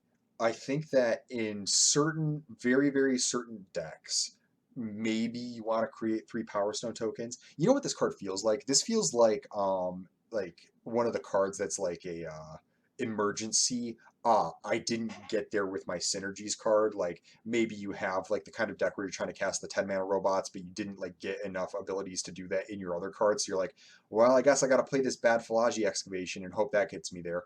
Or you drafted a deck with like a bunch of artifact synergies or like cards that want artifact synergies, but you didn't get enough artifacts in your deck, so you're like, well, I got to cast this Philagi excavation. Or, you know, I think that that's where it's at, where it's like a bad card that will kind of brute force your synergies if you need it to. But it's so bad on its own because just creating like 5 mana to just create the Power Stones and gain 3 is so not worth it that I think you're only going to play this card in an emergency as a way to make sure that you hit the things that your deck was trying to hit when you didn't get there otherwise. That's just a guess. It might not work out that way. Maybe you just cast this card all the time and it's actually like kind of sick because then you get to like cast 8, 9, 10 mana creatures all the time off of it. But right now I'm going to start this off as like a bad card. I think it's like a D minus that you will play if forced to make your deck work. That's why I think this card does. All right, Gaia's Courser is a Centaur Soldier for a green and 4. It's a 4/5, and whenever Gaia's Courser attacks, if there are 3 more creature cards in your graveyard, draw a card. Hello. This card seems pretty good. This card seems pretty good. I think it's going to be really pretty easy to get 3 or more creature cards in your graveyard. I've seen there's way more mill in this set than I kind of realized as I was like starting the set review. There's a bunch of ways to do that. And 3, again, it's like right there. It's right on that line where it's not like um, it's not a gimme, but it's like not. It's far from impossible too. Especially because this is one of your 5 mana spells, so it's very possible that you got there with no synergies and you just like trade off your 2 drop, trade off your 3 drop, trade off your 4 drop, and then oh hey, you did it. You know. So like you really don't even need to like set this up, though cards that set this up help. And then a 4/5 is a decent enough stat line that like you often can get multiple attacks with it. Maybe your opponent kills it immediately. It doesn't have to attack, so this is gonna like be a target of removal spells. But you know, even then, like if you get one attack off with this 4/5 and then it like trades for something, like you've already done it. And then if they can't kill it immediately, like if you get to attack with this a couple of times, like you were just like running away with the game. And then again, the floor state on this, a 5 mana 4/5, if you haven't got to the 3 creature state yet, is not great, but it's far from the worst floor on a Magic card I've ever seen. So I rate this as like a C plus or maybe a B minus if you're like really reliably putting creature, like if you can like reliably say no, I'm gonna have 3 creature cards in my graveyard by the time I cast this card. This card's like a B almost, like maybe a B minus actually because it does need to attack. So, but yeah, I think it's really solid. I think it's quite good. Oh, Obstinate Baloth. Yeah, I've seen this guy. So 2 green and 2 for a beast that's a 4/4. When it enters the battlefield, you gain 4 life, and if a spell or an ability opponent controls causes you to discard Obstinate Baloth, put it on the battlefield instead of putting it into your graveyard. I did not see a Mind Rot of any kind in black that I can recall. Yeah, I think the only discard cards were all like targeted discard where they like look at your hand and choose something. There might be some when I get to the multicolored and colorless cards that I'm unaware of, but I don't recall seeing like just like a standard like target opponent discards cards where you're going to be able to like reliably trigger this on your own. Um, That said, you don't really need to. The second clause is just absolute gravy, where it's like it basically, instead of discarding cards, you win the game basically when that happens. But just on its front end, a 4 mana 4/4 gain for great card. I think it's like a B minus. Like it's not like a bomb or anything. It doesn't like run away with the game. But it's incredibly solid. It's incredibly solid. Gives you a nice slave total, good beater, good defender. Very happy with it. B minus. Mm. Last one, Sarenth Steelseeker is a human artificer scout for a green and one. It's a 1/2. Whenever an artifact enters the battlefield under your control, look at the top card of your library. If it's a land card, you may reveal it and put it into your hand. If you don't put the card in your hand, you may put it into your graveyard. If you run this guy out on 2 and then you just like reliably start casting artifact spells, not only will this like fill your hand up with land, but it'll also set up your graveyard synergies or just filter the top of your draw. This guy seems like a C plus. You know, you do have to get there with artifacts, and it's like really bad off the top. You know, it's like it's you want to cast this before you cast all your artifact stuff, and not the other way around. So I think it's only like a C plus. But if you cast this as your 2 drop, I bet you it's going to look really annoying from the other side of the table, where it's like you run this out on 2, and then you start playing artifacts, and your opponent's like, "Wow, you're just going to like rip through your deck now." Because yeah, you draw a couple of lands off of this. Not only do you get the extra lands, but now you don't have to draw like you get other spells off the top of your deck instead. So it can really get there. You want to get there with the artifact synergies. It's bad off the top, but all in all, I think that this is like a pretty solid value 2 drop, and I think it's going to be like a C plus. All right, on to the green rares. All right, here we are for the green rares, and then this is the end of it for this one at least. All right, so first we have Awaken the Woods. It's a sorcery for double green and X. Create X 1/1 green forest, dryad, land, creature, tokens. Well, that's interesting. I don't know how to feel about that. So what, you cast it for 5. You get 3 1/1s, which doesn't sound amazing, but those 3 1/1s are also 3 lands, so you can also like cast like a big spell, and then they're also 1/1s. Also, this really like helps like your like Blanchwood armor out or whatever. Not that like that's like a huge deal, but I mean they're forests, right? Like so, there might be other cards that care about forests too. They're forests. Is this good? This is really hard to rate. I think it's like a C. It's not bad per se. You want to cast it for at least 3 or 4 and make like 3 or 4 1/1s. And which at that point it's almost like, see, the reason I say it's like not that good is because you remember the 6 mana, the white sorcery that makes 4 1/1 artifact soldiers. Those are both artifacts and soldiers, and in that card's still only like decent. Whereas this, like, it makes like forest dryads. So just basically what I'm saying is just the creature side of this, like making 4 1/1s on that part of it is only fine. But if you're like ramping 6 stuff out, that's kind of different because like, you know, if you have like a 10 mana artifact creature in your deck, you can like cast this, cast the big artifact creature, and then you also have 4 1/1s behind it. So the fact that it like makes a bunch of mana and then makes a bunch of dudes is really good. All that to say, I think you need to be using the mana for this to be a good card. If you're using the mana, this is like a C plus kind of, you know, and also like late in the game, like, you know, if you have like 8 mana or whatever, I mean, this makes like 6 1/1, so like goes up from there. So yeah, it's like a C plus. The reason I don't rate it any higher and put it into the B range is because it's so awkward in the early game, and you do have to be doing stuff with that mana. If you're not, like, it's really kind of anemic. So I think it is fine, but not insane. I do want to see somebody just go to town with it, though. All right, we have Fade from History. We have a bunch of cutie pie bears. It's a sorcery for 2 green and 2. Each player who controls an artifact or enchantment creates a 2/2 green bear creature token, then destroy all artifacts and enchantments. Wow. What do I think of this card? So hopefully you make this as asymmetrical as possible and you don't just nuke all of your own stuff. The problem is, I don't know how easily you're going to be able to do that. I don't know that like you can even like say you first pick this card. You could try to go in for a deck that doesn't make either artifacts or enchantments, but like good luck, you know? So and then you want one at least so that you like get the bear out of it. So you make like 1 power stone. It's like not the end of the world. But then the thing is, like, if you do like get kind of close to that, you can like nuke your opponent's board. Like if they were like all in on like artifacts and stuff like that, you can like basically like take their entire board away and then give them a 2/2. And if you have things left over, then it's actually like really solid. I think it is closer to a Wrath than not a Wrath. And I think it's like a Wrath that you can break asymmetrically, which makes me want to put this in like the B plus range. And I don't think it's like true bomb status because it's like so awkward to like not hurt yourself in your confusion.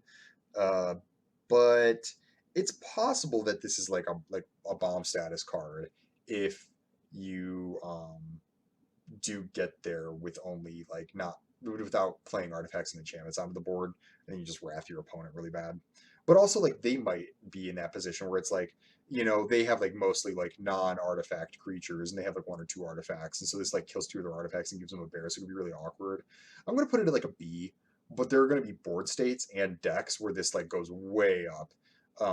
Like really high upside, but then there are going to be board states where it's like it kind of fails. So I'm going to put it right in the middle, put it at B.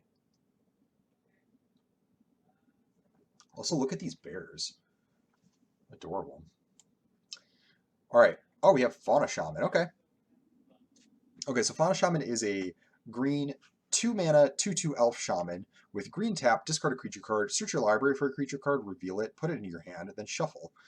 Uh, I think that this card is a decent limited card. Like most of your bombs are usually creatures, and so like playing this like 2 mana 2/2 that late in the game, especially if you're playing like a bunch of like cheap dorks, can like turn one of your dorky creatures into your bomb card is actually really solid. It's not like insane or anything like that. Like it takes a long time for you to get there before like that's where you want to be. Um, but like in other words, it's basically like a 2 mana 2/2 for a while, and then eventually you get to the point where you feel fine like throwing away like your cheaper creatures to find your bigger ones. um it's probably like a C plus, but like maybe even like a B minus if you have like a really sick bomb in your deck that you want to tutor up. Especially because it might even be better than that because I think some of the decks, like, again, there's going to be tension in this format between like having like big nasty robots and then like smaller cheaper cards to defend yourself. And so not only can you like tutor up your bombs later on in the game, but like say like you draw your Fauna Shaman, a couple lands, and then like all of your big stuff that you can't cast, well, you can like exchange it for cheaper stuff to defend yourself with. Also, it sets up your graveyard synergies. So all in all, this card is actually like doing a lot of different things in the format. So I like it quite a bit. So yeah, it's like a C plus, maybe like a B minus. Like it's going to be really solid, not insane. It's not like constructed Fauna Shaman. Um, I've played some Fauna Shaman decks in my time, and this card can in fact go off. It doesn't really work the same way in limited, but it's still decent. Still decent. All right, we got Gwenna, Eyes of Gaia. Gwenna is an elf druid scout for a green and 2. They're a 2/3. Tap. Add 2 mana in any combination of colors. Spend this mana only to cast creature spells or activate abilities of a creature or creature card.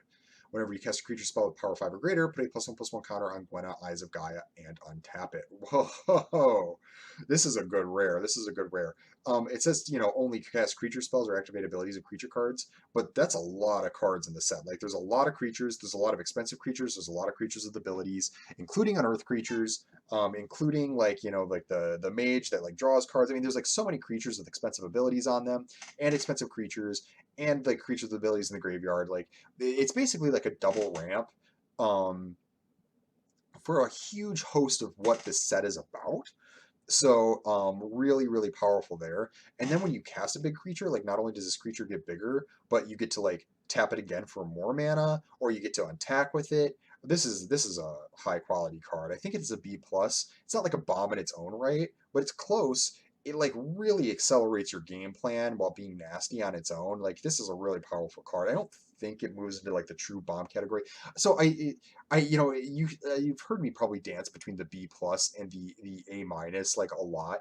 The differentiation there is, and I maybe should have gone over like what each of the letter grades like represent, but like basically the difference between like the B's and the A's is this a really excellent solid card or is this a bomb?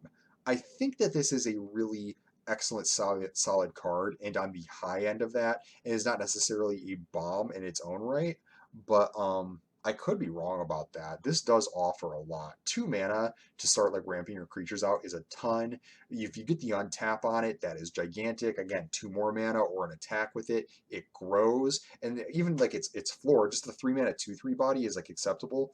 It's right on the line there, I'll tell you that much. All right, we got, man, these green creatures are so cute. We got a Teething Wormlet. For a single green, it's a worm lit. It's a 1/1. Teething Wormlet has Death Touch as long as you control 3 or more artifacts. Okay. Whenever an artifact enters the battlefield under your control, you gain 1 life. It's the first time the ability to resolve this turn, put a +1/+1 counter on Teething Wormlet. Yo, okay. So this card seems pretty good. I would put it at like a B. Like, so you want to lead with it, right? And then as you like start to cast artifact spells, like not only will it pad your life total, this card does a bunch of stuff. It'll pad your life total a little bit and start to get bigger and be like a nice little beater or lock the board down. And then the fact that like what I like about the Death Touch clause is one of the weaknesses of cards like this, because there have been like a number of like, well, not even just green spells, but like green spells in particularly do this kind of thing a lot, where it's like you cast this as like a small dude, and then it grows over time if you do the thing that it's asking you, and you put a bunch of counters on it. But the problem with those kind of cards is they become bad top decks late in the game. It's like you've already like cast all your artifact spells, and you're like, I just need some gas, and you draw Teething Wormlet, and you have no way of putting counters on this because you've already cast all your artifact abilities and spells and all that. But I like that this has Death Touch so that when you draw it later on in the game, this is still an effective card. It's still a 1/1 Death Touch. I mean, assuming you still have like 3 artifacts on the battlefield. That's not guaranteed by any means.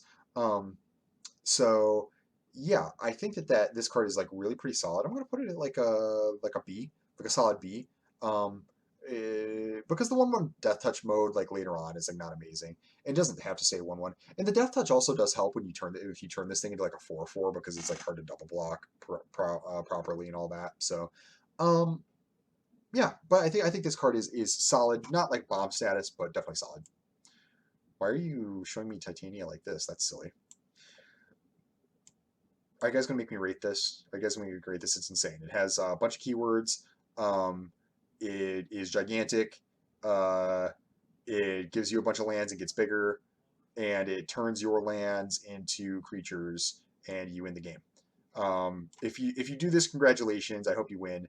If you don't, I feel very sorry for you. Not that you should just like guarantee win if you do this thing, but it just I feel bad that you didn't get to win when you get to do this. That's all. Okay, we have Titania's Command. It is a 3 and 4 sorcery, the last of our commands here. Choose 2. Exile target player's graveyard. You gain 1 life for each card exiled this way.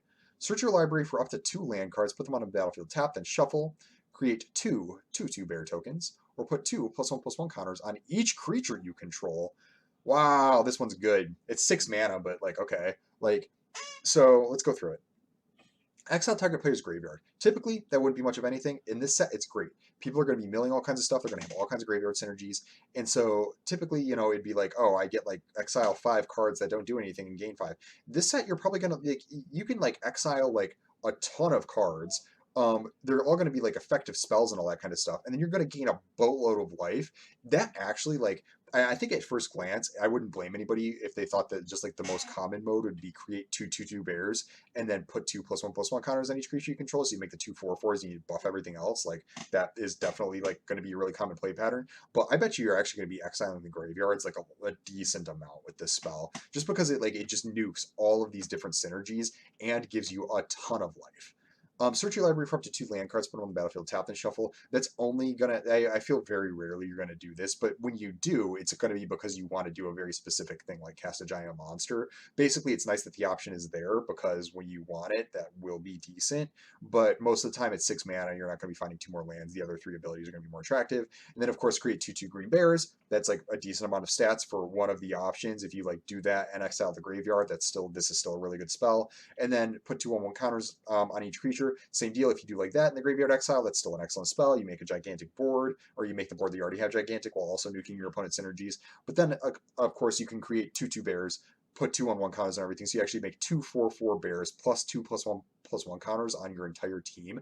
This is a bomb. This is like an A-. This card is really good. So yeah, I think Titania's Command, pick it highly. It's just going to like crush your opponent out of nowhere. They're going to be like, ah, this is like an even game where I could go either way, and then you're going to cast Titania's Command, and you're going to make 2/4/4s, and all of your creatures are going to get gigantic, and then they're going to be like, oh, there's absolutely no way I can win. Unless, wait, well, maybe this is like this synergy in my graveyard I can do. Oh, no, never mind. They just put 2/1/1 counters on all their stuff, and they X out my graveyard. Never mind. I can't win that way either. Oh, also, maybe I can aggro them out. Oh, they gained like 10 life. Like, no, this card's incredible. Really, really, really super good. The only thing that holds it back is it's 6 mana, but whatever. All right, and then we have Titania, Voice of Gaia. It's elemental. Oh, she's an elemental. Interesting. For double green and 1. She's a 3/4 with reach. Really good stats. When one or more lands are put into the graveyard from anywhere, you gain 2 life. Okay, so really fuels the mill, or is really plays well with the mill cards. You gain a boatload of life doing that. At the beginning of your upkeep, if there are 4 more land cards in your graveyard, you own. Oh, okay, this is the meld ability. Okay, so yeah, if there are 4 more land cards in your graveyard, and you both own and control Titania, Voice of Gaia, and a land named Argoth, Sanctum of Nature, exile them and meld them into Titania, Gaia Incarnate. We covered that briefly. Probably not going to happen too often. If you do it, send me a screenshot. I'm very excited for you. Let's just evaluate this as a double green and 1, 3/4 with reach, and it has the land ability. So 2 green and 1, 3/4 reach, really super solid stats. That's already like a C plus stat line there, verging on B minus because it's like just really beefy and bricks your opponent.